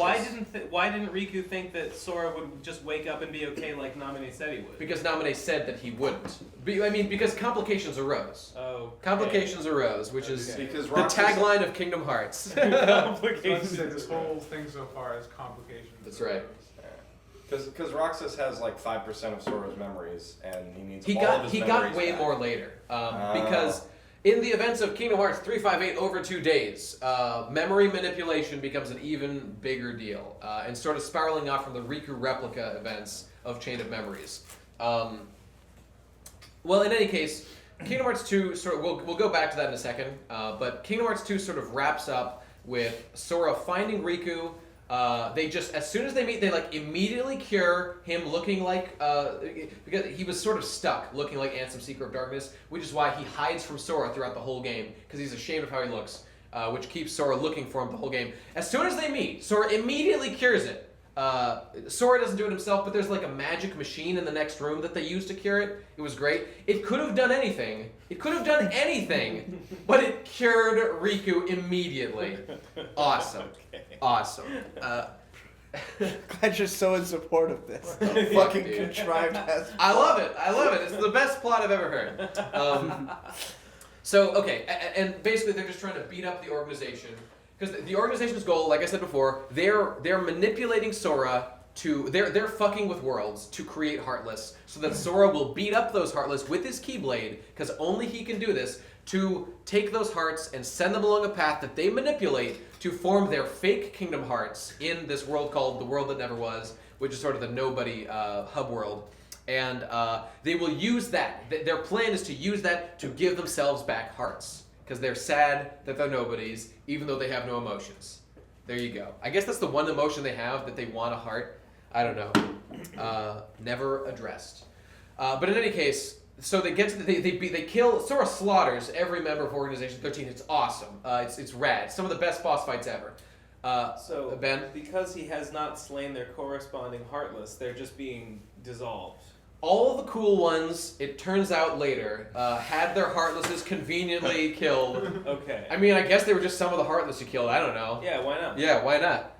More, But only the cool ones. But yeah, I mean, like Luxord number 10.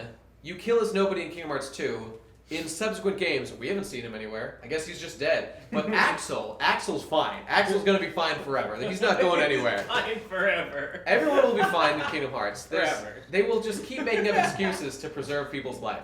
Don't worry about any of these characters. No one will ever leave. Okay. Except maybe Xehanort and Kingdom This Hearts is just 3. Bleach. This whole series is Bleach. Some This is people literally die. Bleach. Some people die. They It's got an very similar to organization Bleach. of 13 people who all wear the same outfit. Yeah, that's true. Half That's of them true. have emotions. The other half are just fucking who cares. And his dad's And an they'll angel, and never his mom's die. a demon, and he's 12, but he looks like he's 1,000 years old. Whatever. Yeah, that's No, like well, the other way around. Other way around. Reverse that. He's 12, but he looks like he's 1,000 years old. Awesome. What a Mary Sue. What a Mary Sue. Okay, anyway, at the end of the game, you've killed all the organizations. Basically, the only one that's left is Xemnas. So when you get to him, he's got his Kingdom Hearts, and he's gonna use it, and you got to stop him, because I mean he's doing evil things. You know, you can't let him keep doing that. It eventually boils down to you get separated from your friends, Sora and Riku, 1v1 Xemnas, and it's awesome and it's radical. You mean they 2v1 it? Yes. I'm treating them like one because they're like one. They're like one. fucking literal opposite. It's very gay. They're very gay for each other. And in the end, they win. and Sora and Riku eventually make their way back to Destiny Islands, and it's great, and everything's awesome, and that's pretty much how Kingdom Hearts 2 resolves. Did you? Does Kairi ever mean anything again to the story? She's got a Keyblade now. She's back, baby. I feel like we just spent like an hour talking about the intro to Kingdom Hearts 2, and then you're just and then they win, and then that's the end. The intro is what takes the time to set up. Okay. All the events are incredibly simple. They fight the bad guys and they win. It's all the lore and that's the stuff people have trouble digesting. Did you? Does the Disney shit even matter in Kingdom Hearts 2? The Disney shit doesn't matter at all. In fact, the Final Fantasy shit doesn't matter at all either. What are the villains? What are all the Disney villains doing in Kingdom Hearts 2? Okay, the thing is, those characters only mattered in Kingdom Hearts 1. They don't matter ever again. They're like Maleficent is still kind of a bit player, and Pete, like Mickey's rival from the old Mickey Mouse cartoons, him and Maleficent in Kingdom Hearts 2. So do you just fight the Organization 13 members in the Disney worlds? Like, who are the final bosses of the Disney worlds? For the most part, they're either Heartless that have been unleashed by the organization, or the organization members themselves. That's basically what it boils down to. So at this point, it's kind of like the Disney shit is not as important to the series anymore. And it never will be again. It's only relevant in Kingdom Hearts 1. It's just iconography that's hanging around because... That's right. It's like someone who started writing a fanfic saying, no, I got better ideas than this. Why does Kairi have a Keyblade? Okay, well, we'll go. Okay, first of all, Munchie. So you still go to like Disney worlds? You certainly do. Okay. They're less and less relevant, and the Kingdom Hearts specific lore becomes more and more overbearing. Which there's a sweet spot for it. Okay, in Kingdom Hearts 2. Maybe it'll be better, Ben. Why are you going to all these different worlds in Kingdom Hearts 2? Because your quest is to find Riku. That's what you're doing. You're trying to find Riku. And then you find problems, and because you're a good guy, you just help. You're the Keyblade guy. Tom. Can I have a pair of sunglasses? Suit up. Sick. Let's see. Any other details that are important? Oh, someone asked about Kairi, why she has a Keyblade? Yeah. Okay, so in Kingdom Hearts 2, out of fucking nowhere, Riku just shows up. By the way, Riku has a Keyblade now. He just got it. He just got it. Same question. Why? It's sort of implied. Mickeys? Are there just more than two now? Well, now is where things go off the rails with Keyblades. Well, first let's address Kairi. So Riku just walks into the room, pulls out a Keyblade we've never seen before, gives it to Kairi, says, "Fight these Heartless." She goes and fights some Shadow. Never comes up again in Kingdom Hearts 2. Never addressed. Nothing. But this is in addition to the other Keyblade that he has. Well, so he's just got two, and he's got one to spare. We know where Kairi's came from now, but it was never addressed in Kingdom Hearts 2 Prime. Also, Ben, Roxas had two Keyblades, right? We will get to why Roxas had two Keyblades, but yes, Roxas had, Kairi's the one who, she wears the cute pink jacket in this She looks like Avril Lavigne, she wears a tiny tie. If I recall correctly, in Kingdom Hearts 2. When she's wearing a schoolgirl outfit, yes, she does wear a tiny tie, she's super cute. I love her very much. I'm just my knowledge of Kingdom Hearts 2 is mostly based around having seen like thousands of AMVs to set like every song I liked. Wake me up. Yeah. Not that one. But I'm working on that one. Yeah. But it was like all just the FMV sequence from the beginning of the game was like all that was used in all those AMVs. Yeah, I'm not surprised. The animation quality throughout most of the game is fairly cheap. But the FMVs, Square Enix does, are beautiful. Yeah. Tom? Everything you're saying so far is like a giant clusterfuck of like contrivances. You'll have to listen back to this 1,000 times in order to parse it properly. I guess my question right now is that as someone who has never played any of these games, is the plot even the reason to play these games at all? I would say Kingdom Hearts 1 is a charming story about childhood and adventure and dealing with, real teenage drama that we all go through. And it is a story worth paying attention to some degree. For the rest of it, it is basically a vehicle for really cool boss fights. And that's cool. And Keyblades are cool, but no, not really. So this really is just bleach. It's basically, that's true. It's very bleachy. But once you're this deep, there's no getting out. So Kingdom Hearts 2 just resolves with everyone's back home, everyone's fine. Things are so done at the end of Kingdom Hearts 2, they really should have stopped there. But then we would have only had this many games, and there's all these other games we could make, so they decided to go that route. And we never would have found out why Kairi has a Keyblade. Oh, right, no, I didn't answer why Riku had a Keyblade. it's sort of implied but never directly addressed that when Riku really found peace with himself and truly became one with whatever, it his Keyblade just showed up, you know? That's so stupid. He should have just kept the other one that he got. It's just it's a Zanpakuto, you know. Yeah. This is What's up? if why did it in Kingdom Hearts 1 when he got his shit together, he just stole back Sora's Keyblade, but now he just got another one? Why didn't he just in the middle of you being Sora fighting somebody, he's like, I'm cool now, and the Keyblade just disappeared, and Sora's like, fuck, and then he died. Well, I think Riku thinks that would be maybe a dick move, and he's just moved on. And he's right. Yeah, he's right. He's just moved on, you know? Yeah, It's Sora's Riku Keyblade has now. the ability to just His logic is materialize another Keyblade? His logic is the same as our logic, which is just Sora's just the Keyblade guy, so let's all just get over it already and move on with our lives. Why did I choose one of these guys? Surrogate. I can do whatever I want. Hey, maybe he could. He just, who knows? I mean, he got his own Keyblade now, so whatever. It all worked out for him. I guess. Okay. I just don't get why he got a new one instead of being able to take back the one that was originally Victor. the first one. Sorry, dude. Victor. So now there's everyone has a Keyblade. What's the point anymore? It doesn't do anything. you might be disposed to say that it robs the Keyblade of all interest and coolness and value as a concept. But fuck you. So Digi, what's up? So what ultimately happened to Roxas in that game? Okay, good question. So as we said at the beginning of the game, Roxas sort of disappeared. We don't really know what happened to him. By the end of the game, there's a scene late in the game which is effectively where Roxas meets Sora. There's this thing called Dive into the Heart in Kingdom Hearts, which is sort of a place which is just in Sora's heart, which he visits occasionally for whatever reason. And he meets Roxas there, and they kind of just have a moment together. And after that, Roxas he just says "You're a good other," is the line, and then he just disappears. And after that, Sora just materializes this. The two become one Keyblade, and. So Roxas is just in He's Sora. been absorbed into Sora's, but that's the point. Ben. And what about Namine? What happened to her? Good. She is still doing things at the end of Kingdom Hearts 2, but at one point she meets Kairi. She finds Kairi. She's her nobody, right? Oh, I didn't explain her origin, did I? Okay, we have to go into that. But Tom, you question first? When Sora absorbs Roxas and fuses the Keyblade, does he get the memories back that Roxas had that he lost? No, he doesn't. That's all I got. That's all I got. Does he get a second Keyblade like Roxas had?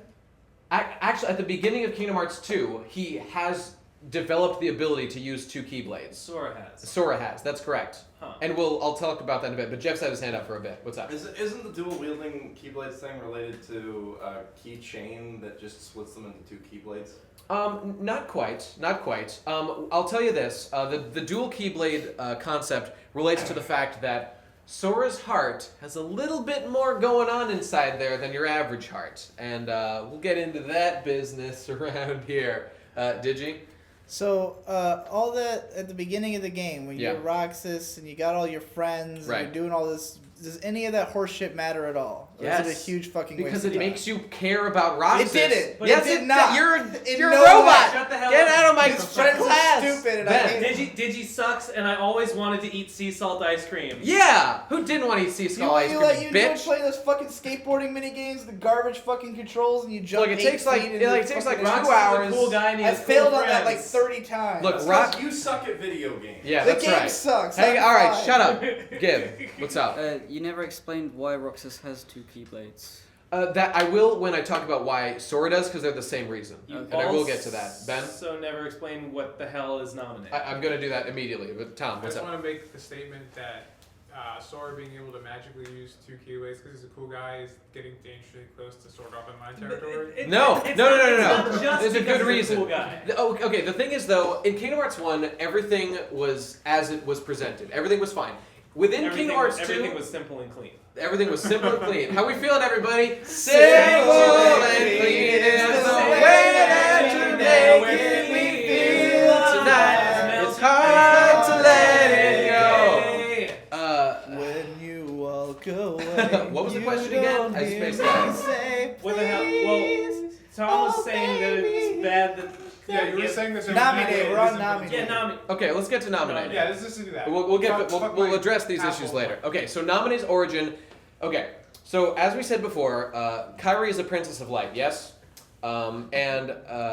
Princesses of heart have no darkness in their hearts. So when a princess of heart loses her heart, it cannot become a heartless, because there's no darkness to start the chain reaction that makes you into a heartless. That just can't happen to a princess of heart.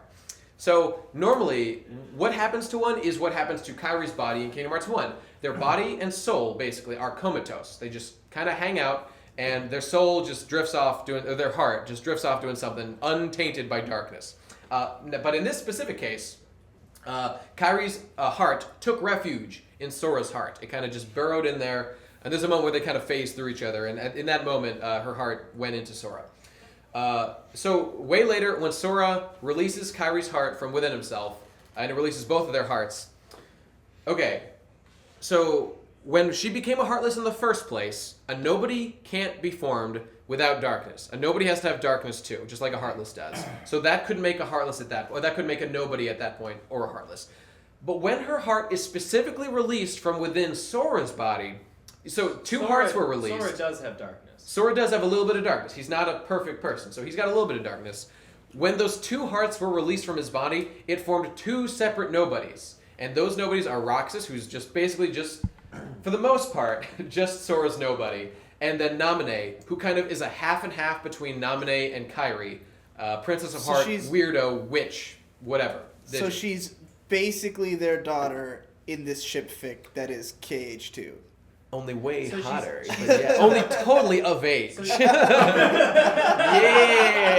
So she's not just Kairi's Nobody? No, she is specifically sort of a weird amalgam of Sora. So she's not a Nobody. She's her own thing. She is a Nobody, but she does she's got to be somebody's Okay, Nobody. you can just think of her as Kairi's Nobody. I'm but only comfortable thinking of it that way. Then do so. Then please. So she's totally of age in the same way that Sonichu's children are totally of age. And yes, and when I say of age, I mean these are 13-year-old children. So, you know, Jeff, what's up? Well, 14 now. That's 14. They're 14. So if Sora banged Namine, yes, what percentage masturbation would that be? You mean for me? 100%. I don't know. I'm putting it at 80%, something like that. 80? What are you talking about? I don't know, man. It's up into interpretation. Artistic integrity demands we leave it open. Okay. Wait. So is there a distinct? Is there just final clarification? Yes. Go ahead. Is Namine? This is very confusing. Is Namine different from a Nobody? Yes. She does have feelings. She seems to have a heart of her own. Oh. Yeah. So that makes her unique already. Is this because... Actually, you know what? No, wait, I'm wrong. I just remembered. She says that she doesn't have feelings, even though she acts like she does. It's convoluted. Tom, were you saying something? I'm just going to think of her as different from a Nobody because Kairi is a princess of hearts? Yes. Normally there could never be a Princess of Heart Nobody, but because it was released in this weird way with Sora's body, his body was kind of divided up between Roxas and Namine in that moment, and became the 2 guys. Did you? Okay, so why do the Nobodies have powers, like the organization? Oh, wait, good question. So Namine is part Sora too? That's correct. What the? I thought I made that clear, but Okay, all right. And it is that weird connection to Sora that gives her weird chain memory manipulation powers. It's that weird shouldn't exist connection. Only do him. That's why it's only Sora's memories. She can only do it to him. That's right. But why does everybody else have powers in the organization? I'll answer that in 1 second after I answer Munch's question. What's up, Munch? What was the original catalyst that made the main bitch's heart go into the main guy? When the world was consumed by darkness, like darkness was just everywhere, and it was just consuming everything in the whole fucking world. And she just like she's not like not super strong or anything, able to resist darkness. So even though she's pure light, she just kind of got corrupted by it, and her heart just got like sucked out of her body. She just kind of died. Like everyone in the world just kind of died when the world fell into darkness. But why did her heart go into Sora? Because they happen, like, there's a scene where they pass through each other. He tries to catch her as she's being pushed by wind, and she phases right through. But it's because everyone else died and became a Heartless. But she, because she's a Princess of Heart, she couldn't become a Heartless. Yeah, that seems to be correct. Just did its own thing and decided to take refuge. Oh my god, we're starting to speak this language. It's possible that the other people ended up like Sora and just wound up on other weird transient worlds. Yeah. So some of them that may have happened too. Kairi in particular just got kind of died. She just kind of fucking died and turned into a weird darkness self. And there was a question you had about what organization. Why do they have powers? Okay, as it turns out, their powers have nothing to do with being nobodies. They have no relationship to that. They just, like Vexen was an ice scientist, and he has ice powers. Oh. The one who... Really? Who knew? Guys. So it's all science. So they all had those powers even before they became nobodies. Tragically, yes. It What makes... do you mean tragic? Well, it's tragic because how cool is it, guys, that nobodies would have specific elemental powers that reflect a personality, just like a Zanpakuto and Bleach. That's so cool. I want to be a nobody and find out what my power would be, but now I'll never know. If you became a nobody, you'd just be just a regular become a faggot. fucking scientist and get special powers. That's the thing to do. That's the thing to do.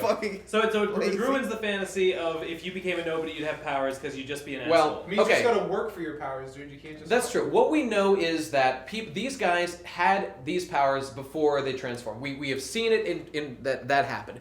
It's possible that they got more powers when they transformed. Unclear.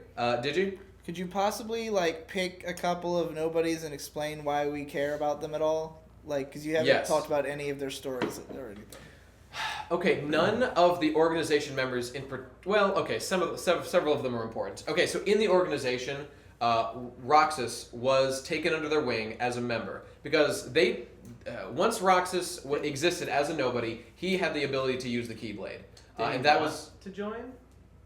They sort of found him immediately after he was born and just kind of took him under their wing. Okay. So yeah, well, this is actually covered in the events of 358 over 2 days. But whatever, we can just talk about that now. He made good buddies with this guy Axel. So here's a nobody that everybody likes. Axel is a nobody. He uses fire powers, and he's a weirdo assassin guy. And actually, I didn't mention this, but what was actually happening in Chain of Memories was that a faction of the organization was rebelling against other members, trying to take over. So Marluxia, who had control of Namine, was going to try to kill everyone else in the organization or something. Not really clear what his exact plan was, but he was trying to gain control of Sora to take control of the organization. And Axel was sent in as an executioner, by Xemnas, the number one, which is... So Xemnas is an anagram of Ansem. Even though his original name was Xehanort, he then stole Ansem's name, turned into a Heartless, became Ansem Seeker of Darkness, and then his nobody was Xemnas, an anagram of Ansem. Okay, so we're clear on that. And Axel, basically what you need to know about Axel is he was best friends with Roxas. And it's implied at various points that their relationship, it was hard to tell, but it seemed that Roxas had the burgeonings of a heart within him at times. He could feel things sometimes, and Axel vicariously, occasionally, felt glimmers of a heart in himself and emotions that should have been impossible. But he felt it somehow. Gay. And there are explanations for all these things. These are explained in the lore, why that happened, which are related to birth by sleep. Okay. Any other questions? Oh, Tom. Is the organization the 13 dark counterpoints to the 7 princesses, or is that just a coincidence? Interestingly, actually, as we find out in Kingdom Hearts 3, Dream Drop Distance, that was the original intention for them. That was a secret plan that we didn't even know about in Kingdom Hearts 2, but it didn't end up working that way. And I'll explain the specific significance of these two. They relate to Xehanort's larger goal beyond all this stuff, and his original goal, because Xehanort is more than he seems at first. Even, we'll get into it, all right? We'll get into it. Are we done with 2 now? Yeah, we're done with 2. We already talked about how that resolved. Everyone's fine, and everything. But 2 does end on a little bit of a cliffhanger, where they get a note in the mail. Kairi, Riku, and Sora are hanging out on Destiny Islands. They get a note in the mail that says, it's from King Mickey, and it says oh, there's something... I found secret information in the journal. You know the one that said thank Namine that I mentioned before? There's secret information in that, and I'm gonna figure out what that is. So come to the castle and we'll talk about it. That letter is the last thing I ever experienced of Kingdom Hearts. And because I played Chain of Memories, but Yeah. I never played any of the other side games, and Kingdom Hearts 3 never happened. I should have drawn. There's a great divide after Kingdom Hearts 2 where so many people lost all interest with Kingdom Hearts because they just failed to make games that anyone gave a shit about besides the most hardcore fan. Specifically, this is a problem with the game because if you'll notice, PS2, those all made sense. Well, actually, that was GBA first. But then, mobile game, DS game, DS, PSP game, 3DS game, mobile game, PS3. They're all over the fucking map. These games were not on the same consoles. People were not able to play them because they would have to buy whole new consoles. That drove off tons of people from playing more of these games, and it was a big clusterfuck. To this day, people have been waiting, I don't know, over 10 years for Kingdom Hearts 3, I believe. It's one of the most desired games, and they just won't make it. But it's finally coming. Announcements they're coming. Devu. One of those games has PSS written over it. What console is that? Where? This? Yeah. What's PSS? Oh, I think I accidentally wrote PS5 when I meant to write PS3. Pathetic! Whatever. Aren't those also on those double remakes also on PS4? They are. I debated putting them or not, but I chose not to. Wait, so they remade Chain of Memories for PS2? They sure did. There was a release of Chain of Memories called Chain of Memories that was packaged with Final Mix 1 of Kingdom Hearts 1, I believe. I think it just came with the game. Oh, no. Final Mix 2 came with Chain of Memories. And it was just remade as a PS2 game, and it's pretty good. I don't see any of the final mixes on here. They're included within these. I didn't specifically add them outside, but there are Final Mixes versions of Chain of Memories sort of counts as one. Kingdom Hearts 1 Final Mix is one. Kingdom Hearts 2 Final Mix is one. The Final Mixes for PS2 only come out in Japan? At first, yes. I pirated them, and they are awesome. But they do exist now in the form of these 1.5 and 2.5 remixes, which is how you can play them. And these are great because these condense all these games over all these different consoles into you can just buy like a PS3 or a PS4, and you'll have access to all of them. Can we? What the fuck is Final Mix? No, I don't. It's just like an HD re-release. All you need to know is that it's it's a special edition with extra bosses and extra stuff. And the best game in the series, by the way, is Kingdom Hearts 2 Final Mix Plus. But you can just get that by getting 2.5. There were multiple Final, like they released these games like 3 times a piece before the HD remakes. Yeah, some of them. Fuck. Ben? I am really fucking eager to get past Kingdom Hearts 2 and get into all that bullshit below it. Yeah, those will be much faster. A lot of this stuff just spawns from that. Jeff, what's up? I just want to point out that Kingdom Hearts 2.5 has the best bosses. Well, that is true, because Kingdom Hearts 2 has the best bosses, and Final Mix made more, and they're great, and 2.5 is just an adaptation of that, so yeah. The guitar guy is fucking badass. You're talking about Demix. I think so. Yeah, wait, no, the Sitar Water guy? Is that Sitar Water guy? Yeah. No, okay, let's move along. The ice guy's an asshole. Vexen is an asshole. Okay, anyway, so 358 over 2 days. Don't need to go into that too much. That was a story. You skipped Coded. Oh, well, the funny thing is just that this is the release order of the games, but actually 358 addresses the events between Chain of Memories and 2. And all you need to know about that is it's pretty boring, not that good. It talks about the way Roxas was initiated into the organization, and we learn about an important character, actually, the 14th member of Organization 13, Xion, which is Xion, original name Number I. That's who I was thinking of when I said Ixion. Okay. And remember the Riku replica that we talked about before, who was made of Riku's memories? So Xion she's not actually a nobody. She is a construct made of Sora's memories, mostly of Kairi. So during the whole data transfer process that's going on, some of those memories were scooped up by the organization and were turned into Xion as sort of a backup in case Roxas died, because it's really important they have someone who can use the Keyblade.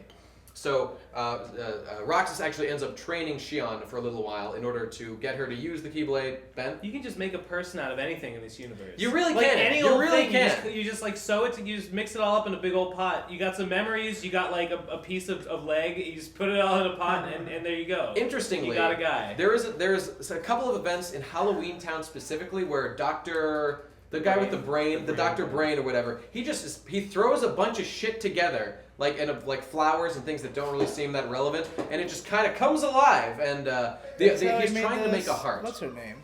Is who? Xion? No, the main girl in Nightmare Before Christmas is just built by him. Oh, yeah. She has a heart. Other things don't. But yeah, she's just a construct, man.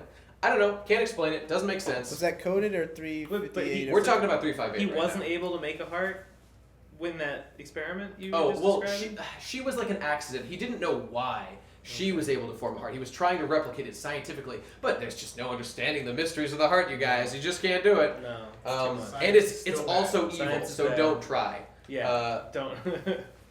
By the way, the name 358 over 2 days, what that refers to specifically, you have to play the whole fucking game to figure out what this goddamn title means. 358 is the number of days in the game. 2 is divided by 2 because it's like Sora's memories, you guys, are divided among 2 people, Roxas and Xehanort. This is the real logic of these titles. Why not? And days, it took that many days, so there you go. And by the way, it was exactly 1 year between when Sora went to sleep, and Roxas was born, and when Sora wakes up. And by the way, this is 365 minus the 7 days that Roxas spends in that data town that you play at the beginning of Kingdom Hearts 2. So it all sort of makes sense, kind of. It doesn't matter. Xehanort is important, and by the end of that game, by the way, Xehanort is sort of recruited by Riku to have... She's told that without her memories that make her a person, Sora will never be able to come back to life. So she just willingly accepts that I need to die, but she wasn't able to kill herself for some reason, so she tricks Roxas into murdering her. And by the way, they're best friends. Xehanort, Roxas, and Axel are sort of a trio, like Kairi, Riku, and Sora. They're all best friends. She tricks Riku into killing her. It's like they rhyme. It's like poetry. Different standard. They do a lot of threes. There's a lot of threes in this game. Except for the third game. Yeah. Oh my god! Didn't see that one coming. Okay, so that's it. Xehanort is born and then dies, and then Kingdom Hearts 2 happens. That's all you need to know. Roxas makes friends with Axel. Okay, so going back to Coded. So Coded's the actual sequel, technically, to Kingdom Hearts 2. In Coded, all you really need to know is that there is secret data that relates to future games, such as Birth by Sleep. And it's for some reason it's in the pages of the book, which sort of makes sense because Sora's heart, we're starting to learn, is really fucked up, and there's a lot of shit going on in there, and some of that information has just leaked into this diary somehow, which doesn't make any sense because Sora didn't even write it, and it's not data, it's just a book. But hey, here we are in Kingdom Hearts land, so it just happened. And you play that game as a virtual Sora, so that's kind of another Sora who exists. In the book? You play that game in a datascape. That's a data version of the book that Mickey made. So you're actually Mickey sort of playing this game. You're Mickey playing as Sora in the datascape. That's correct. Okay. But Data Sora has a heart. He's a real person who exists. Yes. Now that is just needlessly complicated. No, this is real. This has to happen. This is real life. Just nonsense, Nomura. But it doesn't matter. Nothing there matters except there's information about Birth by Sleep, and then Birth by Sleep happens. Yes. I forgot to ask, what about that trailer in Kingdom Hearts 2 that showed like the knights and all the keyblades? Birth by Sleep is where all questions are finally answered. I just remembered that I had always wondered about that shit. We will answer those questions forthwith. Did you? So, how long is Coded in 358? Coded was originally a mobile game and was bullshit, but was re-released years later. I think it might even have been after Birth by Sleep, and it's a fairly healthy-sized mobile game. I don't know, probably take 30 hours, something like that. 30 hours? It's a real game. It's a fleshed-out game. And yet all the information of worth in it is what you just summarized. They start to stretch things real thin later on. I mean, Birth by Sleep is legit. There's a lot of information there. But a phenomenon in Birth by Sleep is that the Disney worlds start to feel more and more useless and just a waste of our time. Because we're getting into deep Kingdom Hearts lore here. Disney worlds are just a distraction that nobody cares about. Like, oh, there's a problem, let's go deal with it. Doesn't matter. But anyway, okay, let's get into what's happening in Birth by Sleep. So Birth by Sleep is you could also call it Kingdom Hearts 0. And that is a prequel, which addresses the things hinted throughout the series and in the secret ending of Kingdom Hearts 2, where we see a bunch of weirdo knights. They fight some dude with a weird old man, and a dude with a mask. And there's all these keyblades everywhere, and there's some references to the Keyblade War. And some of those questions are answered here. So, in this game, you play as 3 Keyblade warriors, Ventus, Aqua, and Terra. Sora and company are nowhere to be seen. So you play as those guys being trained by this guy, Master Arax, or Arakis, or something. And he's a Keyblade master, and he's training you to be Keyblade warriors, and that's it, in this world. Why do they all have Keyblades? That's the thing, they just do now. They just do now. They just do now in the past. In the past, that's correct. Yeah. Okay, so here's where the lore of Keyblades has totally changed, And now what it is just there are a bunch of keyblades, and that they made them to fight darkness. That's it. Well, I guess Riku could make his own. Yeah, now it sort of makes sense how you could just, keyblades. Like, now it sort of is reasonable, but totally doesn't make sense with the way Kingdom Hearts 1 explained then what's the deal with Sora getting his, like, from the universe? Like, that's still sort of true, but doesn't matter and is never addressed anymore. He just has a keyblade like everybody else. There's more reason as to why Riku got his keyblade. It's all retcons, but there is more addressed in this prequel game. This is 10 years... No, more like 8 years, I think, before the start of Kingdom Hearts 1. Ben? Also, I don't think you ever got into why Roxas has 2 keyblades. That's relates to this game, and we will talk about it. That kind of manifests at the end of this game, so we'll get to that. I'm sorry, I keep asking all these nitpicky questions. But These are are things questions I've wondered about since I gave up on the series a million years ago. Me too, but I stuck with it and figured it out. So there's these 3 Keyblade dudes, and they're hanging out, having fun, learning about Keyblades, learning about life, and being cool. And it's time for the Mark of Mastery test, which apparently is a really important thing for Keyblade users. That means something. And nice. And so they've called in another official, Master Xehanort. Master Xehanort is another guy who's like a peer of Master Arax, their teacher. He's been called in to officiate and help judge who is fit to be a Keyblade Master, the Mark of Mastery exam. So, by the way, the 2 people competing for the exam, or trying to get it, are Aqua and Terra. Ventus is too young. By the way, Ventus looks exactly like Roxas. In every way, he just looks exactly like Roxas. So, sure. Keep that in mind. Terra and Aqua don't look like anything in particular. So as the exam happens, basically Terra fails because he's got too much darkness in his heart. And that's not good. He's going to ruin something or kill someone or something. Aqua passes, though.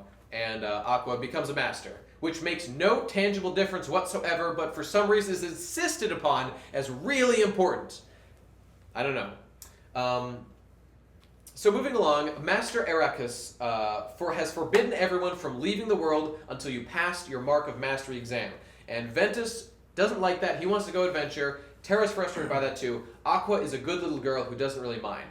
But she has passed the exam. And Master Xehanort has begun to whisper words into Terra's ear about how you need to just get out there and see the world, man. This is fucked up that he's keeping you here. Ben? Xehanort is the one that later takes Ansem's name and becomes the villain of Kingdom Hearts 1? Yes, but he is an old-ass man right now. How long ago in the past is this? About 8 years.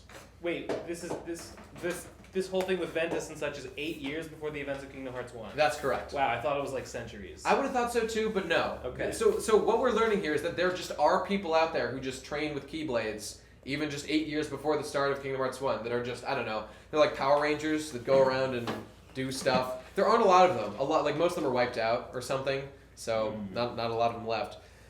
So Terra thinks it's a great idea to do what Master Xehanort tells him to do, and is just like, fuck you guys, I'm out of here. And he, because this is something they can do, he just transforms his Keyblade into a car, and then just, woo, zooms the fuck out of it. Yeah, you can do that now. You can do that now. Fuck! Yeah, hang on.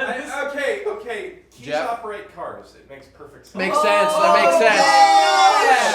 But he kind of... Did he take his Keyblade and like mime putting it into an No. ignition slot and go vroom vroom in order to activate this ability? Did he drive it up a ramp over a shark? Right. You know what was cool though? This was actually sort of foreshadowed because in Kingdom Hearts 2, you see a guy. Well, actually, I'll just tell you. At the beginning of when he does this car transformation, before he summons this Keyblade car or whatever, he kind of summons this pair of Keyblade armor or this set of Keyblade armor, and it's immediately recognizable to everyone who played Kingdom Hearts 2 Final Mix, which was out at this time in Japan.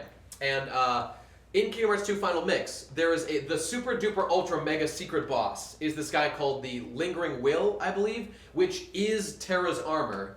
It's so Dark Souls. It is very dark. Yeah, like Kingdom Hearts is awesome at putting in like super secret mega bosses that foreshadow events way later that make no sense now but are super cool and super fun. So that's a big plus for the series. And Lingering Will in Kingdom Hearts 2, possibly the best boss fight of all time. And so in any case, during the fight in Kingdom Hearts 2 Final Mix, when you're fighting Lingering Will, which is just Terra's armor, he can do attacks where he just transforms his Keyblade into a car and just woo, and he can transform it into like guns and shoot you and turn into a whip and just fucking go ham with that thing. So these things are foreshadowed a little bit at that point. But anyway, at the beginning of Birth by Sleep, Ben. Don't you have Terra's Keyblade? I personally have a version of Terra's Keyblade, the Earthshaker, that I carved out of wood and made myself. It hangs on my room to this day, and it's awesome. It's huge. It's massive. It's massive. It's been there forever, and it's fucking huge. I'll get a picture of it or something. Yeah. But it's awesome. It's the coolest Keyblade ever. Actually, here's a little bit of bullshit. In that trailer, those Keyblades, in the secret super duper ending of Kingdom Hearts 2, where we saw Terra and his cool Keyblade, in addition to the boss fight, it had no keychain, and then everyone was like, what does this mean that there's no keychain? And then in Birth by Sleep, it just has a keychain. So, okay, alright. In any case, so Terra has gone off, and Aqua is ordered by Master Eric's to bring his ass back. Just bring him back, because, he's going to get into trouble. And by the way, they're also talking about this non-interference thing again from Kingdom Hearts 1. This is important again, to not fuck up the worlds. So Aqua goes off, and Terra's off, and Ventus has decided... Oh, actually, Ventus gets a visit from a weird guy who's like an apprentice of Xehanort, who we don't know the name of now. I think he says his name is Vanitas at this point. But he's wearing a helmet, so we don't know what he looks like. And, he sort of tells Ventus that, hey, you don't know what's going to happen to Terra out there. Bad things could happen to Terra. Because it's established through some horrible cutscenes that these guys are best friends. It's terrible setup, garbage, but that's what happens. That's what they are. And so Ventus also transforms his Keyblade into a fucking car and just zooms on after him. He goes out after Terra just to make sure nothing happens to him. Did you? That moment when you notice that Ventus and Vanitas are both on the everyone is Sora. I'm looking at the everyone is Gave Sora. it away. Oh well. Everyone is Sora and everyone else is Xehanort. I mean, whatever. It doesn't matter. We'll get to that in time. I've been keeping close tabs on those lists. This is where the action's at, right down here. So everyone has now fled to the worlds, and actually Birth by Sleep is divided into 3 individual campaigns for each character that you can play in any order you please, which is kind of cool, except you have to play every world 3 times, and it's a little bit boring. But in any case, it all culminates. They have a few intersection points where they meet up, and basically tension has risen incredibly high to the point where Terra kind of just hates the other guys. He's basically exactly like Riku right now. I was gonna say it's a massive Riku parallel. Is it kind of like Ventus is the Sora and yes. Terra is the Riku? And Aqua isn't really anybody, but she's by far the most competent and cool and reasonable and also sexual. Is she like Kairi if Kairi was a badass? That's exactly what she's like. Yes. Yeah, but she's real cool. She's the highest ranking best Keyblade user, so she's cool. But in any case, tension has risen. Master Xehanort keeps just fucking digging into Terra's ear, being like, "Hey, darkness is actually pretty cool. Master Eric's was afraid of how powerful you were gonna be. You should totally go full darkness. It would be awesome if you did." And so Terra's just like, "Yeah, I'll just do some darkness. No big deal." And it's like just one puff of darkness. Yeah, he snorts it in the back. Yeah, and. He gets some darkness powers, whatever. Darkness, man. And Master Xehanort's just passing that blunt laterally to everybody in class. But anyway, ultimately, things escalate massively when Terra goes back home, when he's been told by Master Xehanort has informed Terra that currently Ventus is in danger of being killed by Master Ericus, who's like the good guy who told him, light's fine. Because he doesn't really say why, but he's like, he's in danger, go help your friend. So Terra zooms back home to the, wherever the fuck they live, I forget the name of the world. And he sees, in fact, Master Ericus about to fucking murder Ventus. And the reason why that he doesn't explain is because there's some plot going on that Master Xehanort has initiated that involves Ventus being alive. And if he's alive, it could happen, and we can't let that happen, so I have to kill you, because that, it's better than all this bad shit happening. And by the way, I think at this point we learned that it was actually Master Xehanort had actually dropped off Ventus at Master Ericus's long ago. So he was kind of his apprentice first. So now there's sort of a reunion going on. But in any case, So now things get crazy, and there's a boss fight between Terra and Master Ericus, where Terra kills Master Ericus. He just balls too hard with that Keyblade, and Master Ericus just fucking dies. He doesn't like become a heart in space or something? This is one of those times where, we don't kill a lot of people, people with the Keyblade, so it's not really clear what would happen to someone, but as far as we can tell, he's just dead. There's some questions about it later. Munchie. Speak for yourself, I kill a lot of people. But where's your Keyblade, bro? Where's your Keyblade? Okay, so things have gone off the rails completely. Munchie, a creature of pure light. A creature of pure light, Munchie. Kill a lot of people, bro. But for a good cause. So now, learning of this event, Terra realizes that he's a fucking idiot. And by the way, Terra's whole story has been like, he goes to every Disney World, and he hears like Maleficent say like, well, what about my desire to enslave the entire populace? And he's like, you know what, that sounds reasonable. And he does this to like every Disney villain. And then Aqua comes in and says, no, that's a bad idea. And then she sets things right. And then Ventus is just like, and then he goes, and then he leaves. That sounds cool. Yeah, it's pretty cool. But it all comes once Master Ericus dies. That's the final kind of chapter of things, where they all learned that Master Ericus has died, and they convene at where Terra had been like meeting with Master Xehanort to get corrupted at this place called the Keyblade Graveyard. And that is a place from the famous ending of Kingdom Hearts 2, which is just full of Keyblades. And so the three put on their power armor, and they go and like, okay, we did some bad things, but we're going to set things right. We got to kill this guy. He's the bad guy. We're going to go take care of him, and it'll all be good. And by the way, there are no Heartless throughout the worlds. There's instead an enemy called the Unversed. The Unversed, which is not explained as to what it is. They're just like, the Unversed are going crazy. We got to do something about it. And that's why you initially go out to the worlds. So after killing Master Ericus, Terra just like immediately realizes he fucked up and joins the other two? Or? That's correct. Okay. He is incredibly easily manipulated by the forces of good and ill. So they're all back together on the side of good again? Basically, yeah. Huh. They they put aside their differences once Terra realizes what a horrible mistake he's made. And because he killed, basically, he might actually be his literal dad. It's not quite clear. But they're all just like, okay, I get it, extenuating circumstances. Their thing is that, like, our friendship is the most powerful thing. Nothing could ever diminish our friendship, even though the whole game was about how fucked up it was and how it ruined everyone's life. Okay. But they eventually convene, and they go to fight Master Xehanort in the Keyblade Graveyard. And so he drops a little backstory at this point, when they're finally confronting him, where he says, the Keyblade War was fought here, did you guys know? Because there's this thing called, okay, now here's things get fully retarded. Okay. There's a thing called the Keyblade, all right? We're not talking about a Keyblade. We're talking about the Keyblade. Okay, I'm sorry. You're gonna have to spell this one out for me a little clearer. Can you zoom in on this? This isn't an X. This is the Greek letter key, or chi. Yeah. You can pronounce it either way. Oh, it's the Keyblade. It's the Keyblade. We're talking about the Keyblade. I'm serious.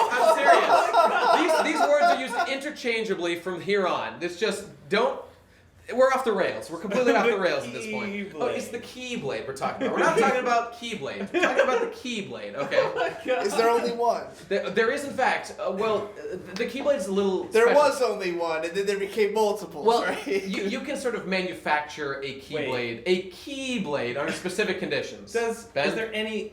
Please tell me there's some functional difference between the There is two. a massive functional difference, yes. Do they look different? They look very different, yes. Okay. Yeah, they look very different. The Keyblade look like key. The Keyblade, like you can tell if you're looking at one or the other. Yes, you can. Okay. I mean, the Keyblade is a massive monstrosity that's a hideous. It's like two.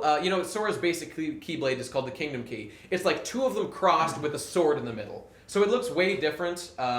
Okay. It has a very special property. Like you can just fight with it. Terra's is a giant monstrosity too. That's true. Well, it's got two keychains that combine into one keychain. So that's different. All right. So there you go. I don't know, man. It just is different. It's distinct.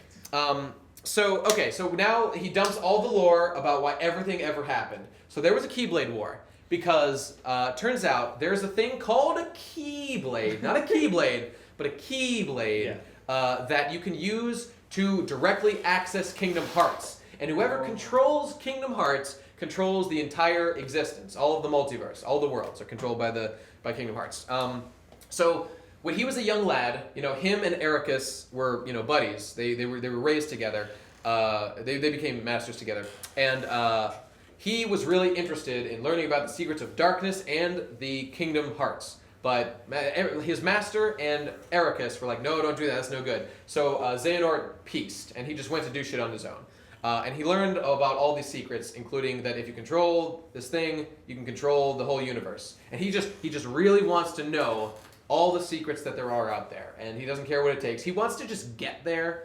And he doesn't really seem as interested in controlling as finding out what the deal is. Jeff. So, stop me if I'm going too far here. Okay. You're saying science is evil. There's a big pervading theme in Kingdom Hearts that everything that's natural is good, everything that's manufactured is very evil. So, well, for the most part, it's not always true. Like the monsters, like Sally in Nightmare Before Christmas. You know what? You know what's evil? Knowledge is evil. Because Sally was made, and we don't know how she was made. She just came into existence. She's got a heart. If you try to study anything and find out the secrets behind it, that's evil. Don't ever do it. That's wrong. Tom? I was about to say, saying that science is evil seems like a hypocritical message to deliver through a video game. Well, God gave us video games to print our image onto, so... Okay, but in any case, he also tells us that... So at this point, everyone kind of splits off into different fights. So there's this guy who has been working with Xehanort called Braig, who you would recognize at this point, if you'd played Kingdom Hearts 2 first, as there's the number 2 in the organization was this guy named Xigbar, and Braig is an anagram of Xigbar with an X, which we now know is how organization names for him. He's the somebody of Xigbar from Kingdom Hearts 2. And Xigbar always implied that he had a lot more knowledge than he was letting on. So everybody breaks off. Aqua goes to fight Braig. Master Xehanort fights Terra, because he's really mad that he made him kill his dad. And Ventus goes to fight Vanitas, his apprentice. Jeff. So Braig is also Xehanort. Well, yes, but we'll get to that. That's a meme. That's a meme that will be relevant pretty soon. In any case, what we find out is that we'll start. Things are different for everybody, but first, Ventus faces off against Vanitas, and Vanitas was wearing a helmet this whole game. And by the way, it would have been clear to most people that he's got a very familiar voice. He takes off the helmet at long last, and we see he does, in fact, have the visage of Sora from Kingdom Hearts 2. Vanitas, yes, bet. I know this is going to be confusing. So Ventus is Roxas, yes. Vanitas is Sora. That's correct. Why? I'll tell you why. This is explained at this time for the most part. Okay, so when Sora was born, Vanitas was an experiment created by Xehanort from Ventus's heart. So when Master Xehanort, was trying to form hearts of pure light and pure darkness. That's his goal. So what his plan is, and the reason why relates to all the stuff with the Keyblade, or the Keyblade. Because, now we can talk about the 7 and 13 thing. Please just call it the Keyblade. You should probably call it the Keyblade. It's the a lot less Keyblade. Okay, all right. Or put that I'll call it the ridiculous Keyblade. If you fight a being of pure light against a being of pure darkness, and they're equally matched, the Keyblade just appears. I kind of miss it being the Keyblade. The Keyblade. Maybe I'll stick with that. Yeah. So if you have, equally matched pure light entity and pure dark entity, and they fight and they are evenly matched, the Keyblade just appears. It just shows up. That's one of the ways to make it happen. And so what Master Xehanort did was, Ventus was his apprentice. What he did was, he was having Ventus be trained up so that he could chop his heart in half and have a light half and a dark half. Does Ventus have a heart of pure light? He actually does. And I'll tell you why. Because he actually did this. Master Xehanort was training Ventus, and when he thought that he was strong enough, he took his Keyblade and he fucking cut Ventus's heart in half. He just went like in there. In training? Yes. And by the way, this totally undoes. Remember the unique function that the Keyblade of people's hearts had to manipulate hearts? Now just any Keyblade can do that. So that's cool. I don't remember that function, but that's true. Did you? Okay, so Ventus was one of the player characters who's one of the 3 friends. Who looks like Sora, yes. Who looks like Roxas. Vanitas is his apprentice? Vanitas was the apprentice of Master Xehanort. who was following him around and was being creepy to Ventus the whole game. Yes. Munchie? Why does anime and books and shit have gay retard names? Why not like Steve Carell and like... because Latin is cool, dog. Because Latin is cool. The chosen one of the Keyblades, Steve Carell. Master Xehanort sliced his heart in two and created his evil doppelganger, Owen Wilson. Davu? Forgive me if this has already been addressed, but does the symbol on Sora's shirt ever become relevant? It actually does, in Drop Distance. That is the one thing about Kingdom Hearts I already know before this lecture. We'll get to that. Ben? So Master Xehanort took Ventus, who was a normal guy at first. That's correct. And cut his heart in two. He was a normal guy with a little bit of light and a little bit of darkness, like everybody else. And he cut his heart in two into a light half and a dark half? That's correct. And the dark half became Vanitas. The dark half just kind of manifested as a really strong entity called Vanitas. And that looked just like Sora. No, yes, he looked like adult Sora. That's adult correct. Sora? Well, I mean, you know, like Kingdom Hearts 2 Sora. Yeah, because Sora's in this game as a little baby, so it's yeah, that's what I'm saying. Yeah. So what this is implying, okay, so what else happened was that Ventus's heart also sort of went into a coma. His light half did not do well in this procedure and sort of fell into a state of slumber. That's a big thing in Kingdom Hearts.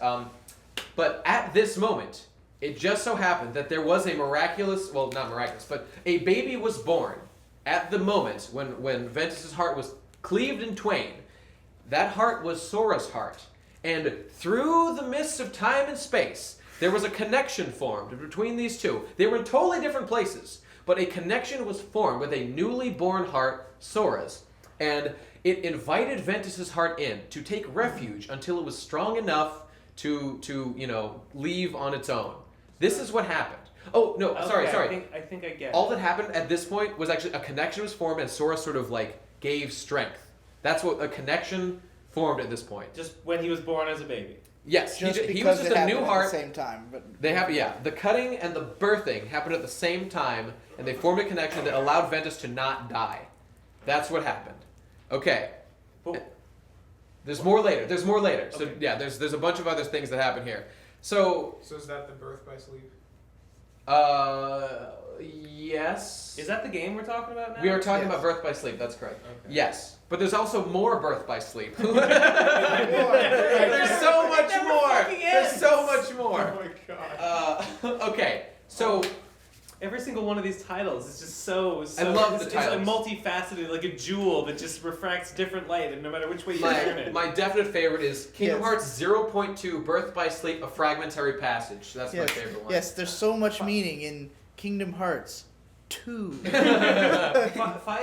358 over 2 days is probably my favorite. Most fucked it's up probably one. my favorite title of anything ever. Yeah. It's a big meme. It's so this series is a joke. Moving on. So at this point, we've just learned that this is the case. But now, so what we've just learned is that, you know, a heart of light and a heart of darkness, when they clash, if they're evenly matched, it creates the Keyblade, the Keyblade. Wait, I'm sorry. I Yes. just got so Okay. at the moment of the cutting, from the point of view of say Master Xehanort. Yes. He cuts Ventus. Vanitas. Ventus just disappears. No. And Vanitas just creates. No. Okay. So Ventus was there. He cut into him with his Keyblade, through a beam of light. He didn't actually chop him up or anything. Yeah. And Ventus went into a coma. Okay. He went into a pleasure coma, while Vanitas just kind of appeared. He just kind of spawned from the heart. Okay. The darkness just became Vanitas over on the side. So now there's two guys, right? But one of them was comatose. Yeah. But he just got better with the help of Sora's heart. Victor. Does this shit happen in like a cutscene or like? Mostly cutscenes, yeah, mostly cutscenes. And a bunch of this information is kind of given out piecemeal throughout the game. There's a lot of shit happening here, dude. Okay, so now what we now know is that Ventus's heart is in fact pure light, which is something that's only supposed to be possible for the Princesses of Light. So it's like this isn't ever supposed to actually be able to happen. And we know it's because he cut out the darkness it's because to he make did a this, separate person. That's correct. Yeah. That's correct. And Vanitas is pure darkness. He is a person of pure darkness, also not supposed to be possible in any case, actually. And Vanitas is such a unique case, the only one that's ever existed, that in fact, remember I said the Unversed were the bad guys instead of the Heartless? all Unversed come from Vanitas. All of them in every world throughout the multiverse. They all come from Vanitas. He just like generates them? He just generates them. And when you kill them, they just go back into him and he can just make more. So it's just endless. It's so he's like a big hive mind kind of thing, or? Kinda, yeah, I guess so. Okay. It's never really has any consequences narratively, other than that's where they come from. But that's what it is. Okay. Just a special thing about someone who's pure darkness. And why yes? does Vanitas look like? You let him continue the fucking legend. I'll tell you why. I'm sorry. We'll get to that momentarily. It's the end of this Vanitas thing, or that we learn why there's a connection there. So, okay, right. So now we see that a darkness and a light guy are about to fight, and that'll create the Keyblade. The Keyblade, and that's exactly. That is what Xehanort's plan was all along. His goal was, among other things, to do this with these guys to make the Keyblade. So if Ventus fights Vanitas, that's exactly what Master Xehanort wants. So he needs to decide if he's going to do it. Spoiler alert: he fights him anyway. He just does it. He just doesn't care. He has to fight this dude, so he does it. And the Keyblade does in fact get created. Parallel to this, while this is happening. Aqua is fighting Braig, and Braig is just basically stalling for time while this confrontation could happen between the two, so Aqua can't stop that from happening. Ultimately, he succeeds, and there's enough time for the Keyblade to be generated, and then he just runs away, and Aqua finds a turned... it's actually what she finds is a Ventus who has been possessed by Vanitas. Because as they fought each other, they re-merged into one person, and the Keyblade just kind of emerged. Is in his hand. He's got it now. Ventus does. That's correct. But sort of, there is a battle going on. You know how I said the dive into the heart is like Sora's heart, and that's like a place he can go to? There's a boss fight that happens between the two, within the soul of Ventus at this time, between Vanitas and Ventus. And actually, they kind of destroy the place. It gets blown the fuck up. So his heart is not in good shape right now. But he wins. He does win. So he just kind of goes into a coma. Vanitas does. Ventus, the good guy, wins. Yeah. While this is happening, remember, Terra is currently fighting Master Xehanort. So Master Xehanort, this was a two-part plan. The other part of the plan is that I'm an old-ass bitch. I need a new-ass body. So this whole thing was, he was trying to get Terra immersed in darkness to perform a nefarious procedure on the guy. So there's a boss fight between the two. Terra, I mean, you win, but then it's just one of those bullshit cutscenes where just the bad thing happens anyway. After you win, Master Xehanort just takes his Keyblade, stabs himself, releases his own heart, and then shoots it into Terra's body. So now, he has possessed Terra's body at this point.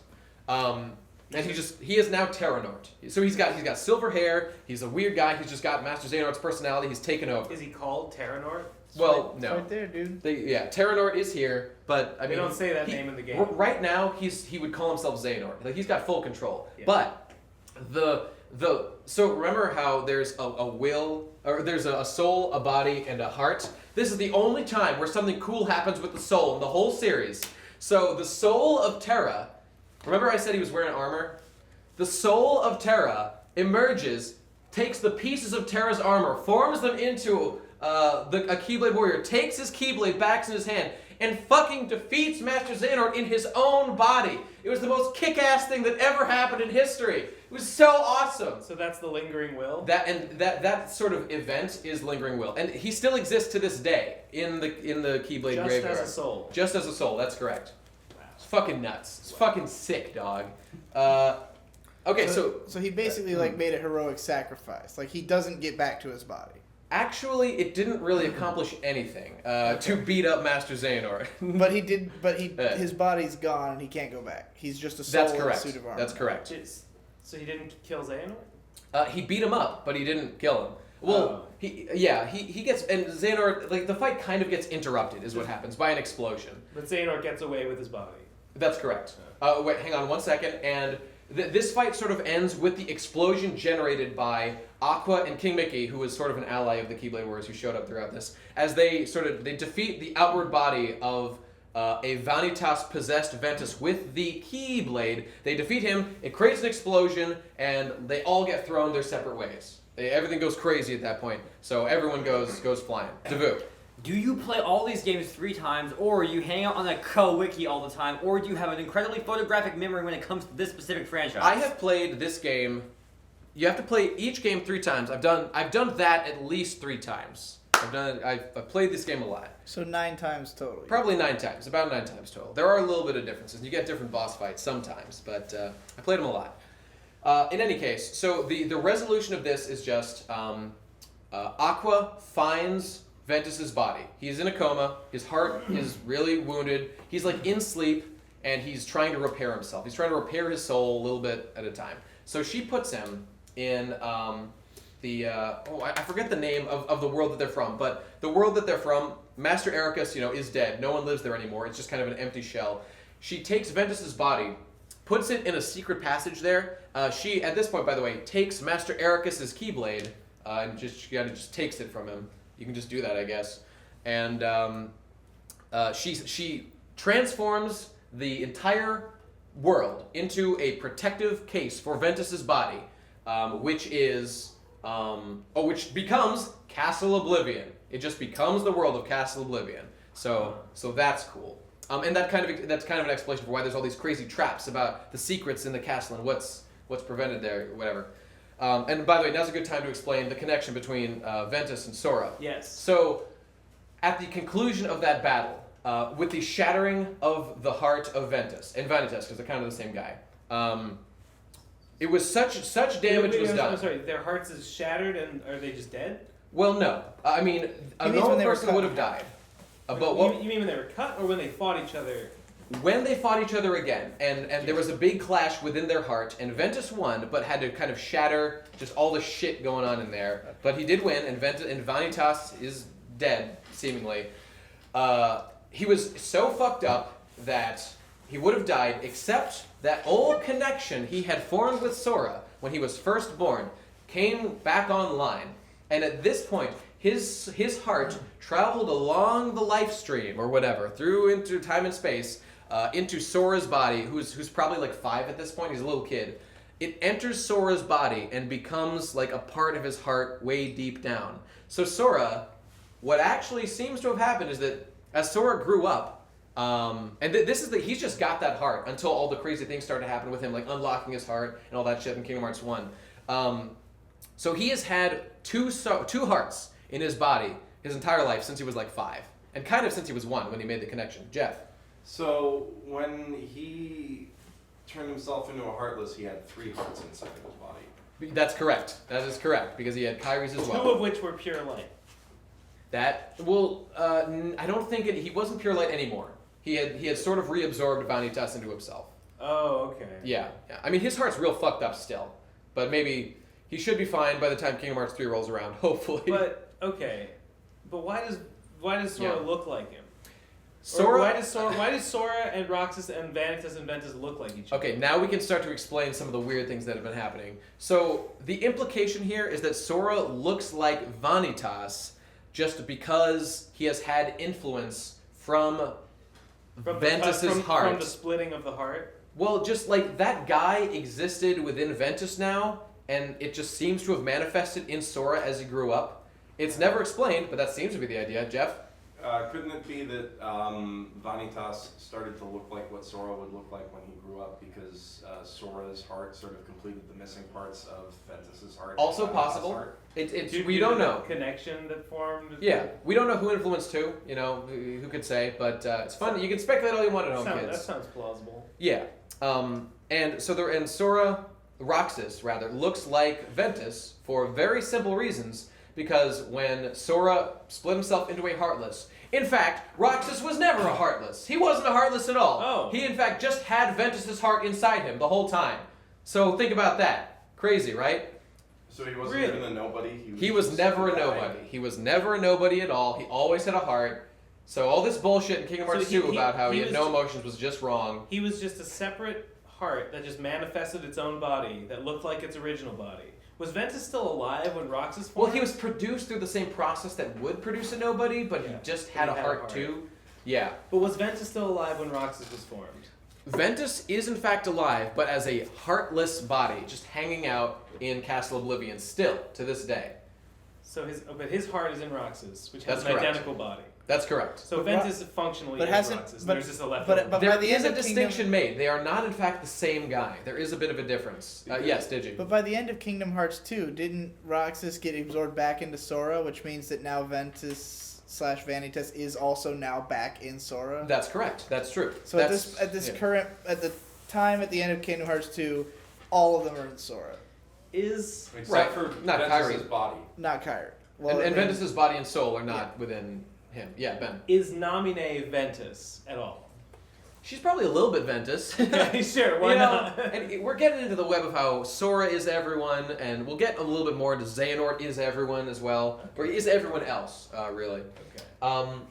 Okay, what else is there to say about that? Oh, the reason Sora can use 2 Keyblades, because he's got the heart of a second Keyblade wielder in his heart, hence 2 That Keyblades. explains everything. It Yeah. actually does. Makes perfect sense. Jeff? So if he hadn't taken that Keyblade from Riku, he would have just had a Keyblade anyway. At some point, probably, yeah. That is. I would imagine so. That is an interesting. So point. we're really getting into hardcore ruining Kingdom Hearts 1 territory. It's awesome. It's really good. Hey, buddy. This cat is ruining Kingdom Hearts. Okay, so any other plot points to tie up? Okay, so I think if you have any other questions, feel free to shout them out, but we can move on to just the conclusion of Birth by Sleep, which is where Aqua kind of has a final mission where she is just trying to track down, she's wondering what happened. She's found Ventus and has, put his body away safely, but we don't know where the fuck Terra is. So she goes to find Terra. He is in fact at Hollow Bastion, which by the way, before it fell to the darkness, was called Radiant Garden, so he's at Radiant Garden. And she finds him there, just kind of just staring at the sky blankly. And she confronts him and is like, "Hey, Terra, what's up?" And he starts to attack her and grabs her throat. Does all kinds of fucked up shit. But then there's some resistance from Terra happening from within his body as well. I thought Terra was taken over by Xehanort. That's what's happening. This is Terra's body, which does in fact still have all of Terra's body and soul within him. But some of it was left in Lingering Will. Not all of it, because Terra does still exist, at least as a heart, within his own body, which is now, we call it Xehanort, which is what people call that thing.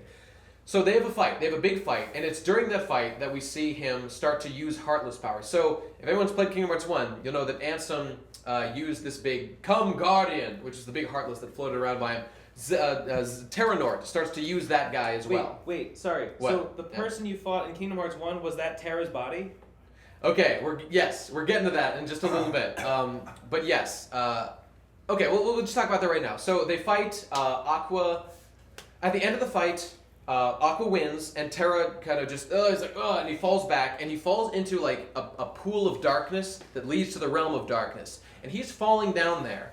And Aqua, in just the most selfless thing you could ever do, just jumps right in after him, and in fact gives him, okay, so they're being sucked down. Darkness is like gravity, right? They're just being pulled down. They can't fucking escape this shit. So she's trying to fly out with her little, hover car thing.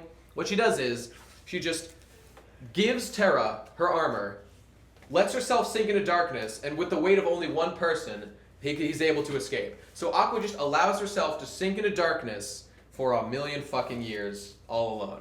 It's real depressing. It's real sad. The whole time that Sora and the gang were having a fun life, goofing around Destiny Islands, going on an adventure, Aqua was just in the realm of darkness, being assaulted on all sides by Heartless all the time. So pretty dark shit. There's a little bit of a loophole that Nomura came up with, because he's a genius, that time actually flows way slower in the realm of darkness, so it'll only have been like 2 years that she was there instead of like the 8 years for everybody else. So only 2 years of trauma. Yes, we did it like a week. He could have made it a week. He chose to make it 2 years. He didn't want to be too nice. He wants her to suffer. He wants her to be punished. At least a bit. Yeah. Or did he just want her to be aged the same?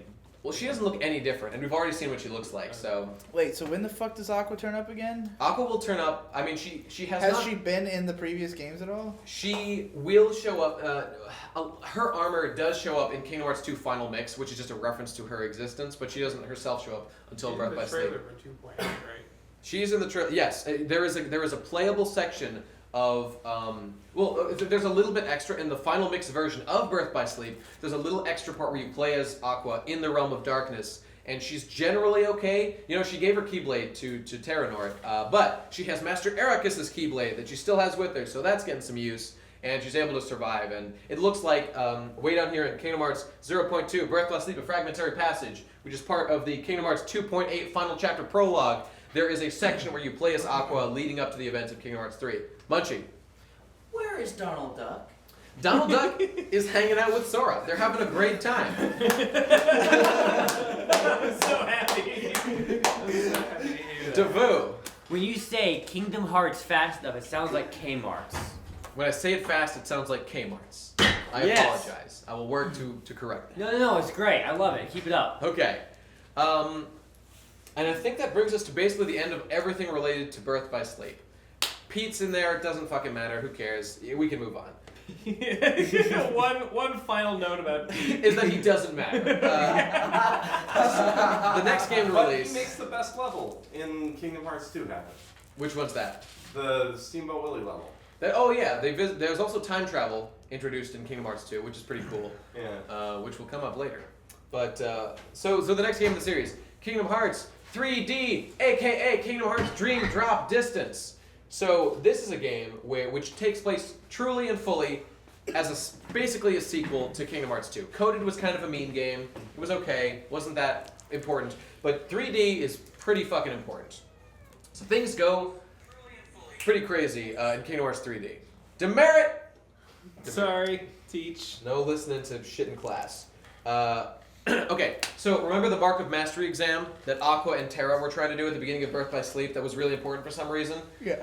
So Sora and Riku, who both have Keyblades now, are going to take the Mark of Mastery exam with their... Because they haven't proven themselves yet. Yeah, they haven't fucking proven themselves by saving the world like 5 times, but whatever. They're just going to do this now.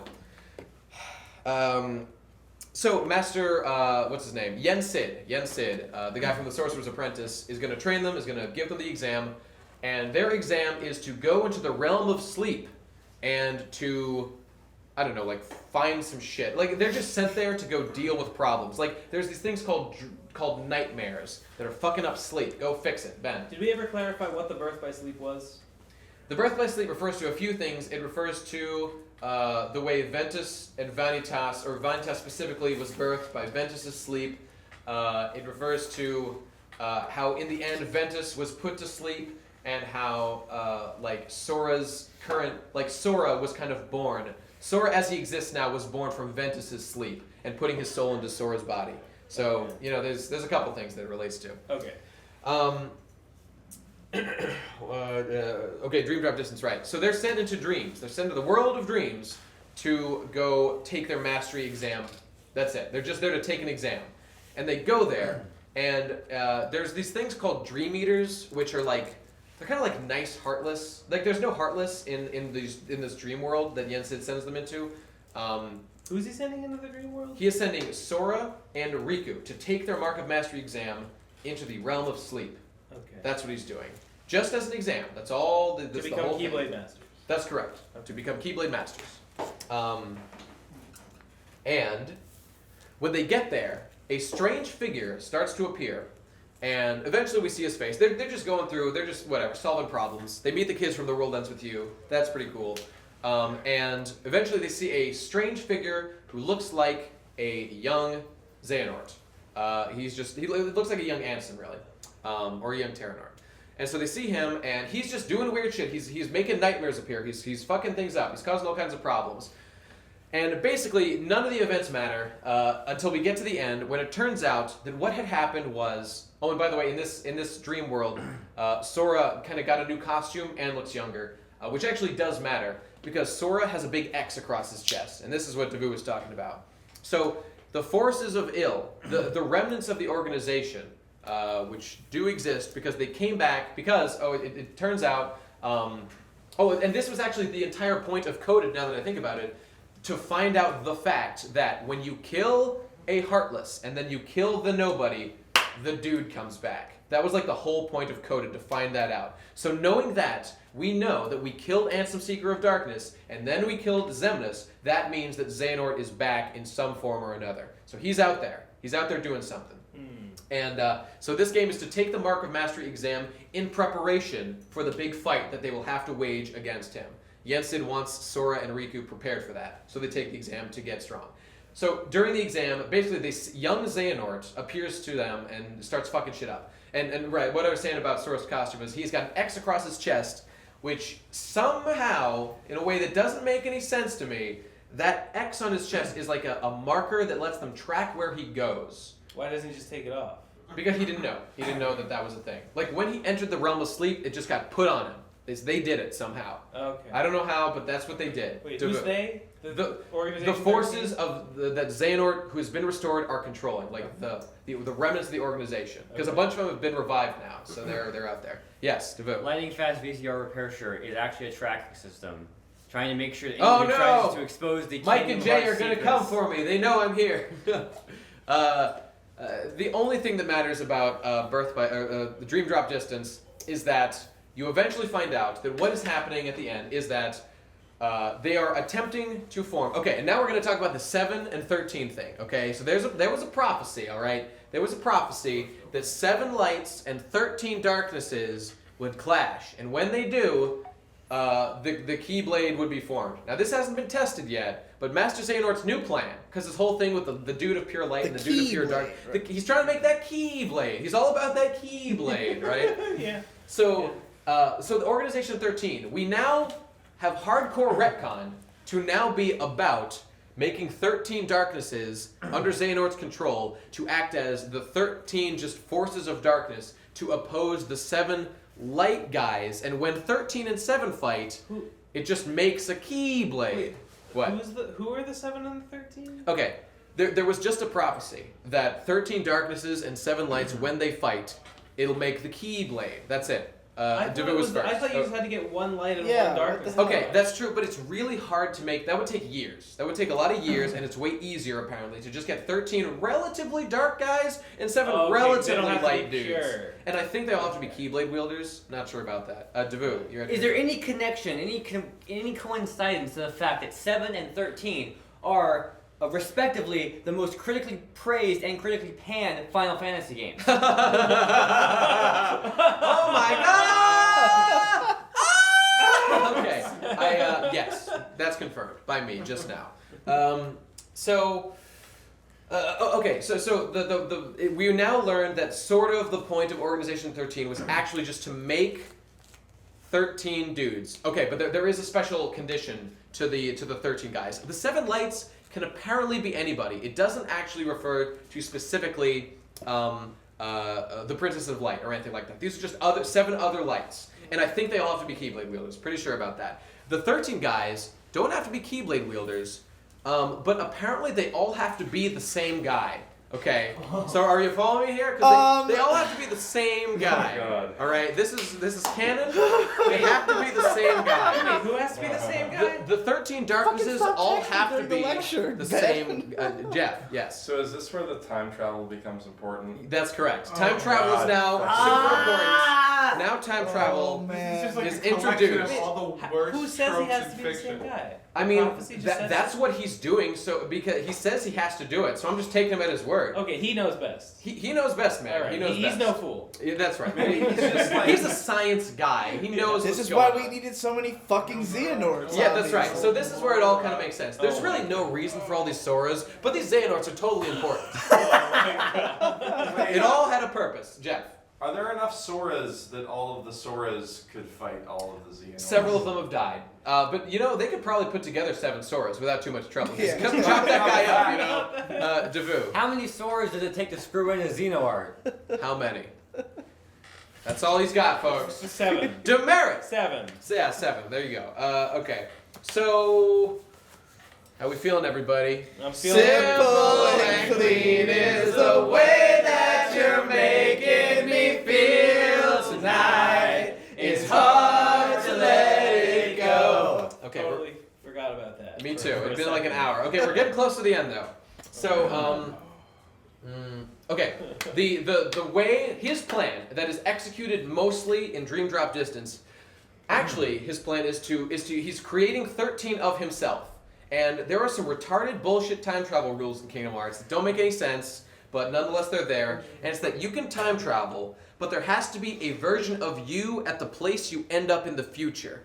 And I think this was all a massive retcon to fix the fact that Xehanort's Ansem, Seeker of Darkness, which is the Heartless of Terranort, who is a fusion of Terra and Xehanort, his first appearance was as a weird, shapeless bag man at the very beginning of Kingdom Hearts 1.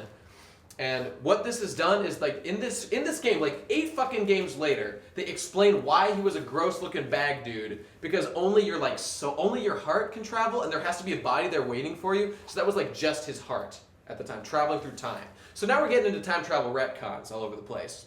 So great. Yeah, I know, it's awesome, right? This is where the Kingdom Hearts series is totally crippled by just like that other stuff I could handle. This is too much even for me. Only now have I finally been broke. And my brilliance has begun to emerge at last. So his plan is to get a couple of clones of himself. But time travel is Xehanort's plan. Okay, all of this is Xehanort's got an evil plan to make the Keyblade and to control Kingdom Hearts and therefore control the universe and shit.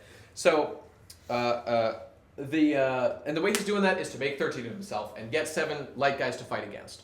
So his plan does not only consist of time travel, okay? He has many other ways to make more of himself. So all this terrible writing that Nomura had produced turns out it was all on purpose. He was just pretending to be retarded. So via various time travel ways, he's able to gather, let's see, there's Old Man Xehanort was there. Terranort was there. Apprentice Xehanort, actually in Terranort were the same guy. Ansem, Seeker of Darkness, aka Heartless Xehanort was there.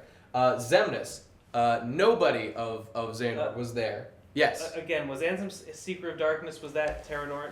That is the Heartless of Terranort. Seeker of Darkness. So the villain of Kingdom Hearts 1. So he looked like Terra, but it was not actually Terra's body, it was just his Heartless. Correct. Okay. But the heart kind of takes its shape based on what he used to look like. Yeah.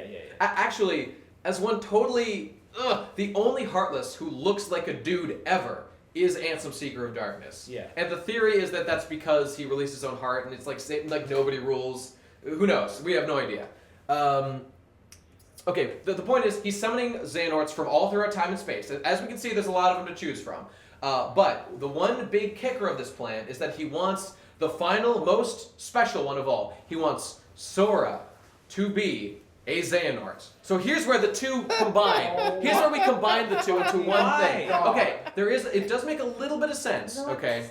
Alright. In Birth by Sleep, remember that guy Braig, who was the number 2 of the organization, Xigbar, who got, What elements he has actually the element of space. So he like teleports around and like shoots things and weird, he could walk on the ceiling. It's just... Does he have the lances? No, you're thinking of Zaldin, the wind guy. Okay. He has guns, he uses these guns and shoots spikes. Okay. Very fun boss fight, like him a lot. But, so that guy, okay, at one point in the game, and another important thing to know, yellow eyes are big associated with darkness and being evil and stuff in Kingdom Hearts. That's a consistent thing. All Heartless seem to have yellow eyes, and all the bad guys generally have yellow eyes. So when we see Braig for the first time in Birth by Sleep, he just looks like a normal dude with brown eyes. Later on in that game, he has a weird scar, and his hair has changed. Well, actually, Terra gives him the scar, but his hair has changed, and his eyes have become yellow, and he's got pointy ears now. And by the way, Master Xehanort has pointy ears, and has yellow eyes, and has gray hair. So, Braig has started to look a little bit more like Master Xehanort. And in Dream Drop Distance, we get the incredible, one of the best lines of the series, when he pulls off he just looks at the camera and just says, "I'm already half Xehanort." So, like, there's just this other plan to just turn people into Xehanorts, in addition to splitting himself into other Xehanorts. So, we know that Xigbar, aka Braig, is one of the Xehanorts that they're using for this plan. Also, how? Yeah, why? I don't know. They didn't go into what it yet. What the fuck? I don't know. He can just do it. He can just turn people into himself. I mean, he can. We already saw him possess other people's bodies. I don't know, dude. Well, I mean, this is the first time this has happened. There's no actual rule. Riku was possessed in Kingdom Hearts 1. That it's like, kind of but out of nowhere. He could use Xigbar as one of the 13 Darknesses. They don't have to be the same. I think they do have to be the same dude. Like, okay, why else would he do this? That's a sticking point for me, but like, I'll just go with it. All right. Jeff with his hand up. Yes. Is Riku a Horcrux? Riku is. I think he's a Horcrux up until the end of Chain of Memories, where he has severed the ties between him and that other dude. Divu had his hand up. Would you like me to refill your water? I would love that. Thank you so much. Oh God, that's the best. You get homework. Extra homework. Yeah. What every kid wants. Munchie. Where is Goofy? Goofy's hanging out with Sora, having a great time. Yeah.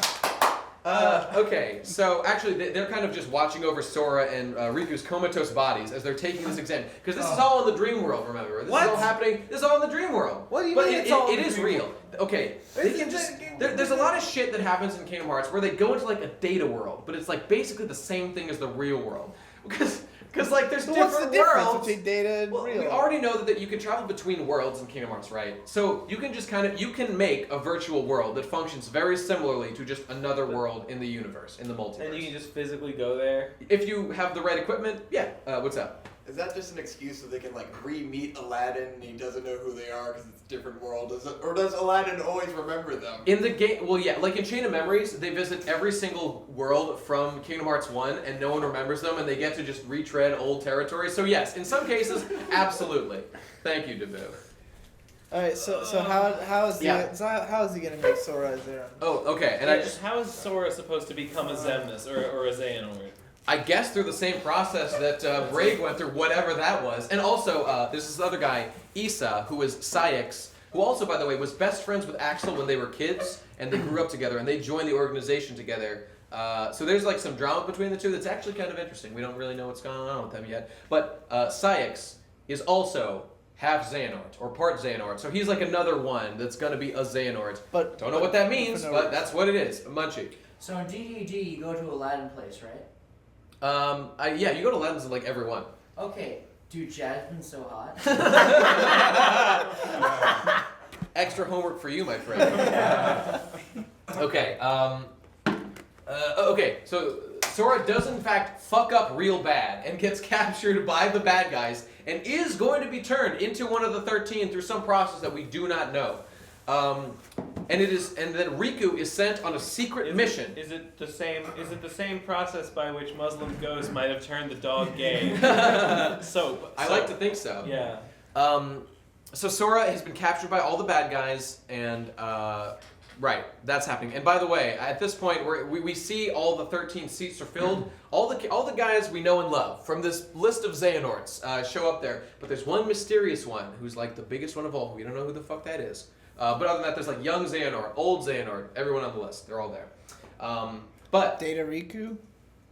Oh, well, yeah, I mean, I was just for fun listing everyone who is Xehanort, and, you know, he's included in that list. Data Riku, everyone, that's the thing, everyone tied to Riku is part Sora. And in fact, through this process, all of Sora's all the Soras almost all became Xehanorts. Real close. Real close for this all just being everyone was the same guy. We barely missed it. My battery's gonna die in a second. We gotta pause. Okay, we'll take a pause.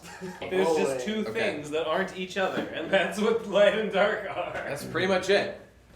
So Sora is about to be turned into a Xehanort through a mysterious process, and it is at this point that Riku has completed his exam. Riku wasn't dealing with a lot of the same shit that Sora was. They were kind of on two separate paths going through the realm of sleep.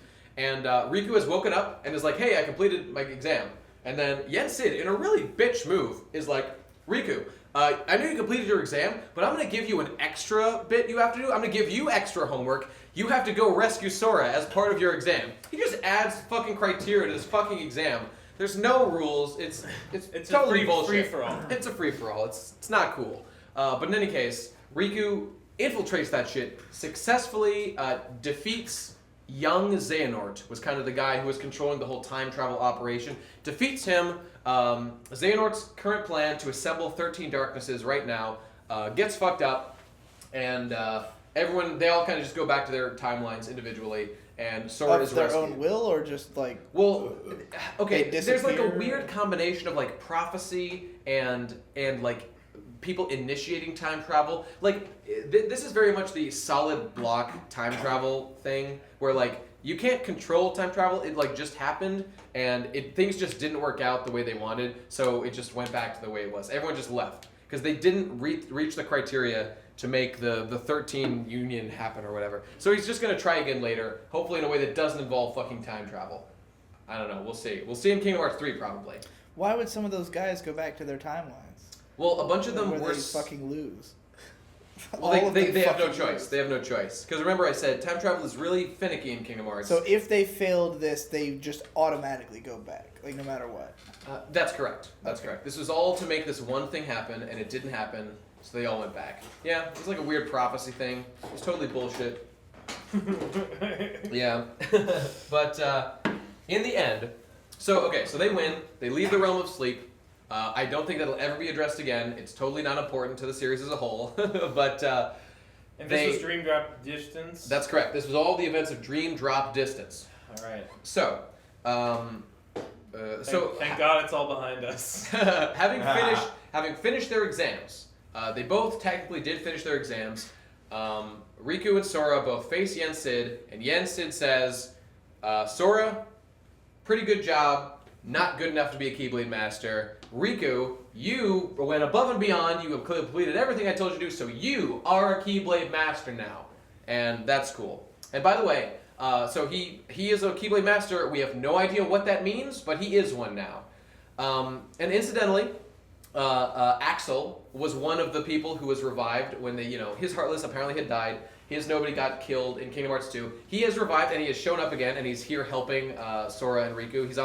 He's on Roxas' team, Sora's team. Oh, by the way, he has a Keyblade now. He just got it. He just got a Keyblade. Why not? Why not? Everyone's got a Keyblade. But you know what was funny? You know what was real great? In the scene where, this is where things get really infuriating, because at the end of the scene... Is Axel's Keyblade on fire? It's red. Fair enough. It's pretty fiery. Okay. So Axel just stands there, all right, at the end of this game, as everyone's like, yeah, we did it. And Axel says, oh, his name's Lee now. It's L-E-A, whatever. Because no X. So he's like, oh, how do I... Man, I wish I could just... And then boom, Keyblade just appears in his hand. He just gets it. There's no explanation for why it's there. And all the characters are like, well, how unexpected. No one thought that this Keyblade bullshit would ever happen. Oh, it's infuriating. Ben. Why did Kairi have a Keyblade? Okay, I can't explain that actually. First, sure Jeff's question first. No, I kept asking, but You there was did. no I answer. will answer No it. I answer will was answer that. forthcoming. So are Nobodies what happened, like the organization Nobodies, what happens when somebody who has the potential to wield a Keyblade becomes a nobody?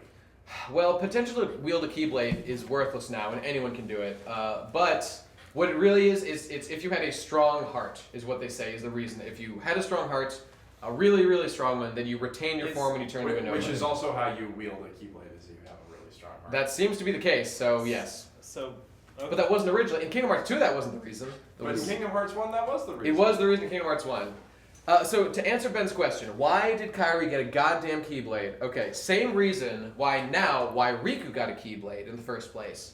And the same reason why Sora can dual wield. So during the events of Birth by Sleep, one of the things that happens is that all three of the dudes, Ventus, Aqua, and Terra, take a trip to Destiny Islands. And they visit Lil Baby, Riku, and Sora. Kairi doesn't live there yet. She doesn't move there until she's a little older. And while there, Aqua meets... They all meet, Individually, Aqua meets Riku and Sora, and individually, Terra meets Sora and Riku. And Terra sees in Riku a strong heart and a potential to use the Keyblade. So Terra, I assume thinking that his life won't last much longer, because God knows it didn't. Is this when he flew off in his Keyblade car? This is just during his travels throughout the worlds after he left. Okay, you're thinking about the Land of Promise, which is where he's from, that he left after being like, fuck you guys, I'm gonna go adventure. Oh, and then he went and did that. It's called the Land of Promise? Yeah, I remember the name just now. Okay. It's called the Land of Promise. Destiny Islands is a totally different world. Yeah, I know. Yeah, okay. So, but this is when he flew off in his Keyblade car. One of the places he went was Destiny Islands. Yes, but that quote-unquote flying out through the rest of the world, like that is all the events of Birth by Sleep. So just one of the worlds that he does in that is Destiny Islands. So he sees that Terra sees that Riku has the potential to use a Keyblade, so he just, boom, touches him with the Keyblade, bam. You get my Keyblade when I die. That's it. He just gives him, you get my Keyblade when I fucking die. That's what he does. And Aqua meets Kairi, who lived in Radiant Garden a while at another point, and gives her like a weird charm. She like, it's unclear if it's like the same thing as what Terra did to Riku, but she gives her like a magic charm, like this little gem she has on her chest, and presumably that lets her use the Keyblade. Very unclear. But why did Riku... Okay, so Riku didn't manifest his own Keyblade. He was manifesting Terra's Keyblade. He gained the ability to use the Keyblade because Terra gave it to him, but he got a different Keyblade because Terra's Keyblade is still somewhere else. And why did Riku have to give Kairi her Keyblade? Coincidentally, Oh my God. coincidentally, Aqua's Keyblade. Okay, so remember how I said when Terra was sinking into darkness, Aqua saved Xehanort by giving him her Keyblade. Whatever, it saved him. So Xehanort was found with Aqua's Keyblade. Through their adventures, Riku also chanced upon that same Keyblade, Aqua's Keyblade, which Kairi had the ability to use, and later gave it to Kairi. Though he didn't know that it was Aqua's Keyblade or that Kairi could use it. That was coincidence. He just handed it to her because he thought it would be a cool thing to do, and it just so happened that she had been given this charm. And That's it. Okay. All right. It's the Destiny Islands. That's where destiny happens. Yeah. So she's sort of wielding Aqua's Keyblade power, and he found the Keyblade and gave it to her. That's correct. Even though he didn't know that she should be able to use it. Okay. So, yep, Jeff. My question is the Keyblade that the universe chose Riku to use, the one that he got from Terra, or is that a different one? And which one of them is the one that Sora steals? The waters are totally muddied by this inconsistent, fucking lore in between Kingdom Hearts 1 and pretty much just the rest of the series. Right, we gotta get through the rest of this because we gotta pick up Jesse in like 20 minutes. Okay, good point. Let's get to it. So Dream Drop Distance ends, and did I explain that? Did I finish explaining that? Yeah. Are we done? I don't know. How did it end? Yes. Terra gives Riku the ability to use a Keyblade, whatever, yeah. and Aqua gets it. Aqua gives it to Kairi. We're done with Dream Drop Distance. Okay, Unchained X. Or it's Kingdom Hearts Kingdom Hearts X, whatever. That was originally a mobile game. It was originally a PC game. Now it's a mobile game. I play it pretty good, not too bad. It's a shitty mobile game that you dump money into, and it's basically what it talks about. It is the events leading up to the Keyblade War that has never been addressed anywhere else. Like Master Xehanort talked about, they were fighting over who was going to get the the Keyblade. And this is like there's some important dudes leading different Keyblade factions that are eventually going to fight. Jeff. So the actual title of that is Kingdom Hearts Unchained Key. That's correct. Unchained Key. I see. How interesting. Is there an Unchained Key or key? No, that's just an Unchained Key. Okay. Anyway, so Kingdom Hearts 0.2. Back cover and. But you skip Birth by Sleep and Fragmentary Passage. Well, I'm talking about those all together right now. Just so you know, these games are not out yet, but we know basically what they consist of. So 0.2, key, back cover, and also a PS3 and PS4 remake of Dream Drop Distance are all going to be released in the upcoming Kingdom Hearts 2.8 Final Chapter Prologue. Finally, what should be the last release before Kingdom Hearts 3. Well, you say that, but there's a whole point. There's a whole decimal point in between 2.8 and 3.9. We could fit so much in between those two. We can split this to infinity. And I wonder myself all the time why he has chosen 2.8 and 0.2 as the specific number values. Because they add up to get it. Yeah, but like, why not 0.9 and 1.1? 0.2 depends on how much is in I think he's just being like, guys, we're so close. We're so close to 3 right now. We're almost there. Just 0.2 away, Jeff. So are the numbered Kingdom Hearts the only ones that an actual Kingdom Hearts show up in?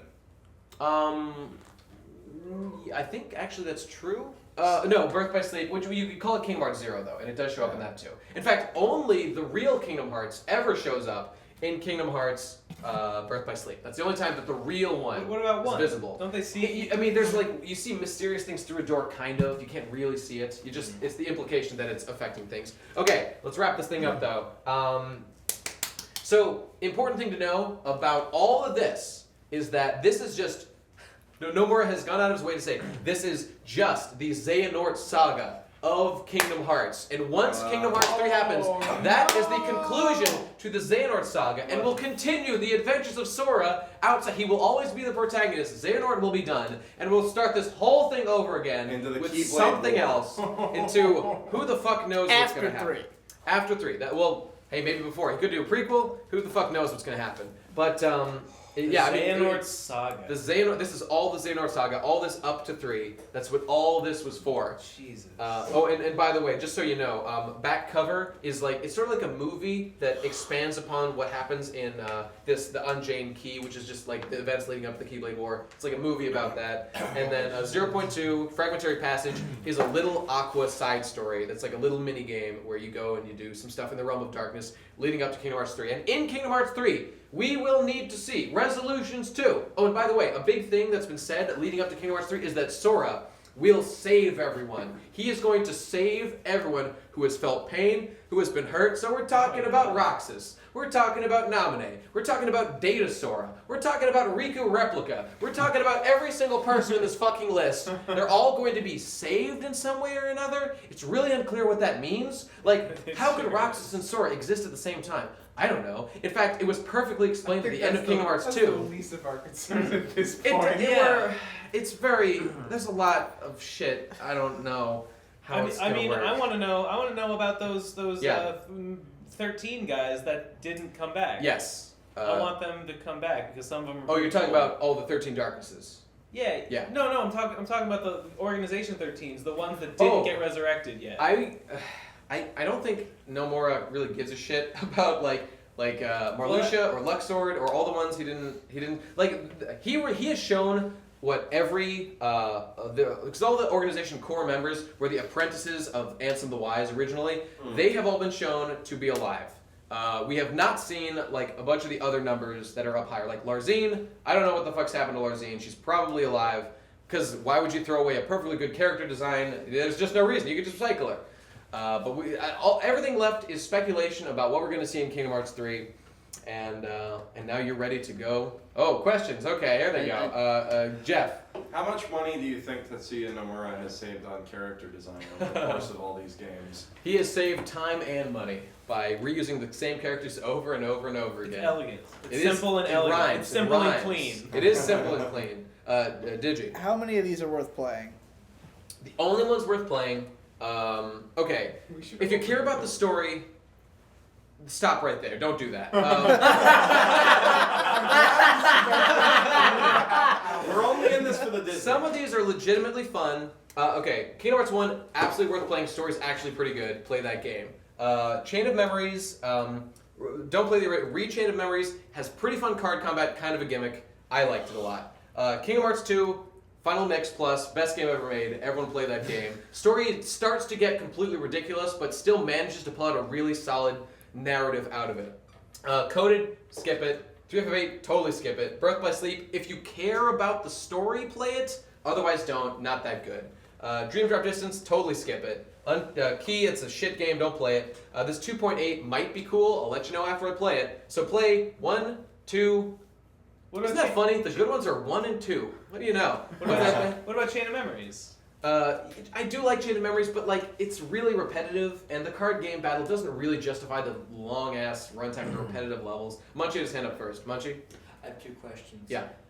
Where the fuck is Mickey Mouse? Mickey Mouse shows up for one scene in Kingdom Hearts 1 and then becomes a weird goth Mickey Mouse who just shows up every once in a while. He's Yoda or something. Yeah, he's pretty much Yoda. Now, And your other? My second question. Why is Kingdom Hearts so good, so hard, so sad? Kingdom Hearts is really good because, Kingdom Hearts 1 started us off with a great, humble little story about a kid just growing up and having adventures and getting over real drama with his friends that every 13-year-old in the world could ever relate to. After that, it really got bogged down in excessive details, and Nomura really went off the rails in unhealthy ways that only diminished the quality and had lesser returns on investment for the shit he tried to come up with. Time travel, what was he thinking? Big mistake. And he, it's a good series. Not the best series. It's pretty good. I like it. I don't know. I don't have an answer. Did you? So, Birth by Sleep is not worth playing, even if I just want to play the waifu route. Is Aqua cute? Aqua is the cutest girl in the series by far, and I love her. So is it worth playing if I really just play the Aqua route? It's boring. That game is boring. You have to play it 3 times. Okay, all right. If you play it just once as only Aqua, you might enjoy it. Okay. Play the new one for 2.5. Jeff, yeah. So when does everybody become ghosts and go to Shibuya Scramble? That's right around here. Wait, yeah, didn't you say there was a crossover with Twilly? He mentioned it. What happens there? I'll tell you real quick. Wait, in Dream Drop Distance, so Traverse Town, which is a world from Kingdom Hearts 1, the dream world, at least in the dream world, possibly the real world as well. There's just another half of that town you never visited in Kingdom Hearts 1, which is covered in graffiti and cool guy shit. And that's just where Neku and the guys hang out. So Traverse Town is just on the other side of Shibuya. Yeah, that's right. That's canon. Japan is real, and it is. Japan is canon to Kingdom Hearts. The connections are there. All right. Any final questions? Is there anything you haven't read off of that? What's that Sora whatever at the bottom? Oh yeah, what is that part with 100% darkness equals what universe? What are you talking about? Below all the. Oh, this. Yeah, and also right above that, the key with the heart. That's the Unversed. These are. Yeah, I'll tell you. This is just this is a heart with 100% darkness equals Unversed. So we're just talking about Vanitas. This is the logo for Unversed. Okay. And these are just diagrams that show that shit. And what about the key in the heart? This was simply to illustrate 7 lights, 13 darknesses produce the Keyblade. Yeah. What about under end of Xehanort Saga? What does that say? Where here? Yeah. Sora constant MC. Because he will always be the main character. Tetsuya Nomura has been very explicit that Sora will always be the main character. What about in Birth by Sleep? What about Birth by Sleep? Well, that was all to get to the point of why Sora is the best MC. We had to do some backstory to get to that point, but now we're there. All right, fair enough. When's Kingdom Hearts 3 coming out? A year or 2. I would give it at least 2 years, maybe 3. Final Fantasy 15 is done, and Tetsuya Nomura was taken off of Versus 13, which turned into 15, in order to work on Kingdom Hearts 3. And he wrapped up his whole project recently has been condensing all these shitty games on various platforms into versions that people could digest and catch up. He doesn't realize, I think, that people just don't care anymore. Nobody gives a shit about any of this except for guys like me. And 2.8 is just the final lead up to it, and then we'll get 3. I would give it 2 years. I'm gonna give it 2 years until we get Kingdom Hearts 3. And what will be in Kingdom Hearts 3? Kingdom Hearts 3 will consist of Sora saving everyone from all the characters that have been established as Aqua has to be rescued from the realm of darkness. Yeah. Ventus is still unconscious in Castle Oblivion, has to be revived in some way. Doesn't Sora live in, or doesn't he live in Sora's heart? Yes, but the implication was that he is resting there until he is healthy enough to go back to his body, and I'm sure that'll happen at some point. Okay. And then that Munchie? Final question: how much cum is in this series? Come on now, Munchie. Hey! All right, we're done. Thanks for listening, everybody. Oh, wait, Jeff had a question. Yes? Yeah, how is everybody feeling? Simple and clean is the way that you're making me feel tonight. It's hard to let it go. Thanks for watching, everybody. Goodbye.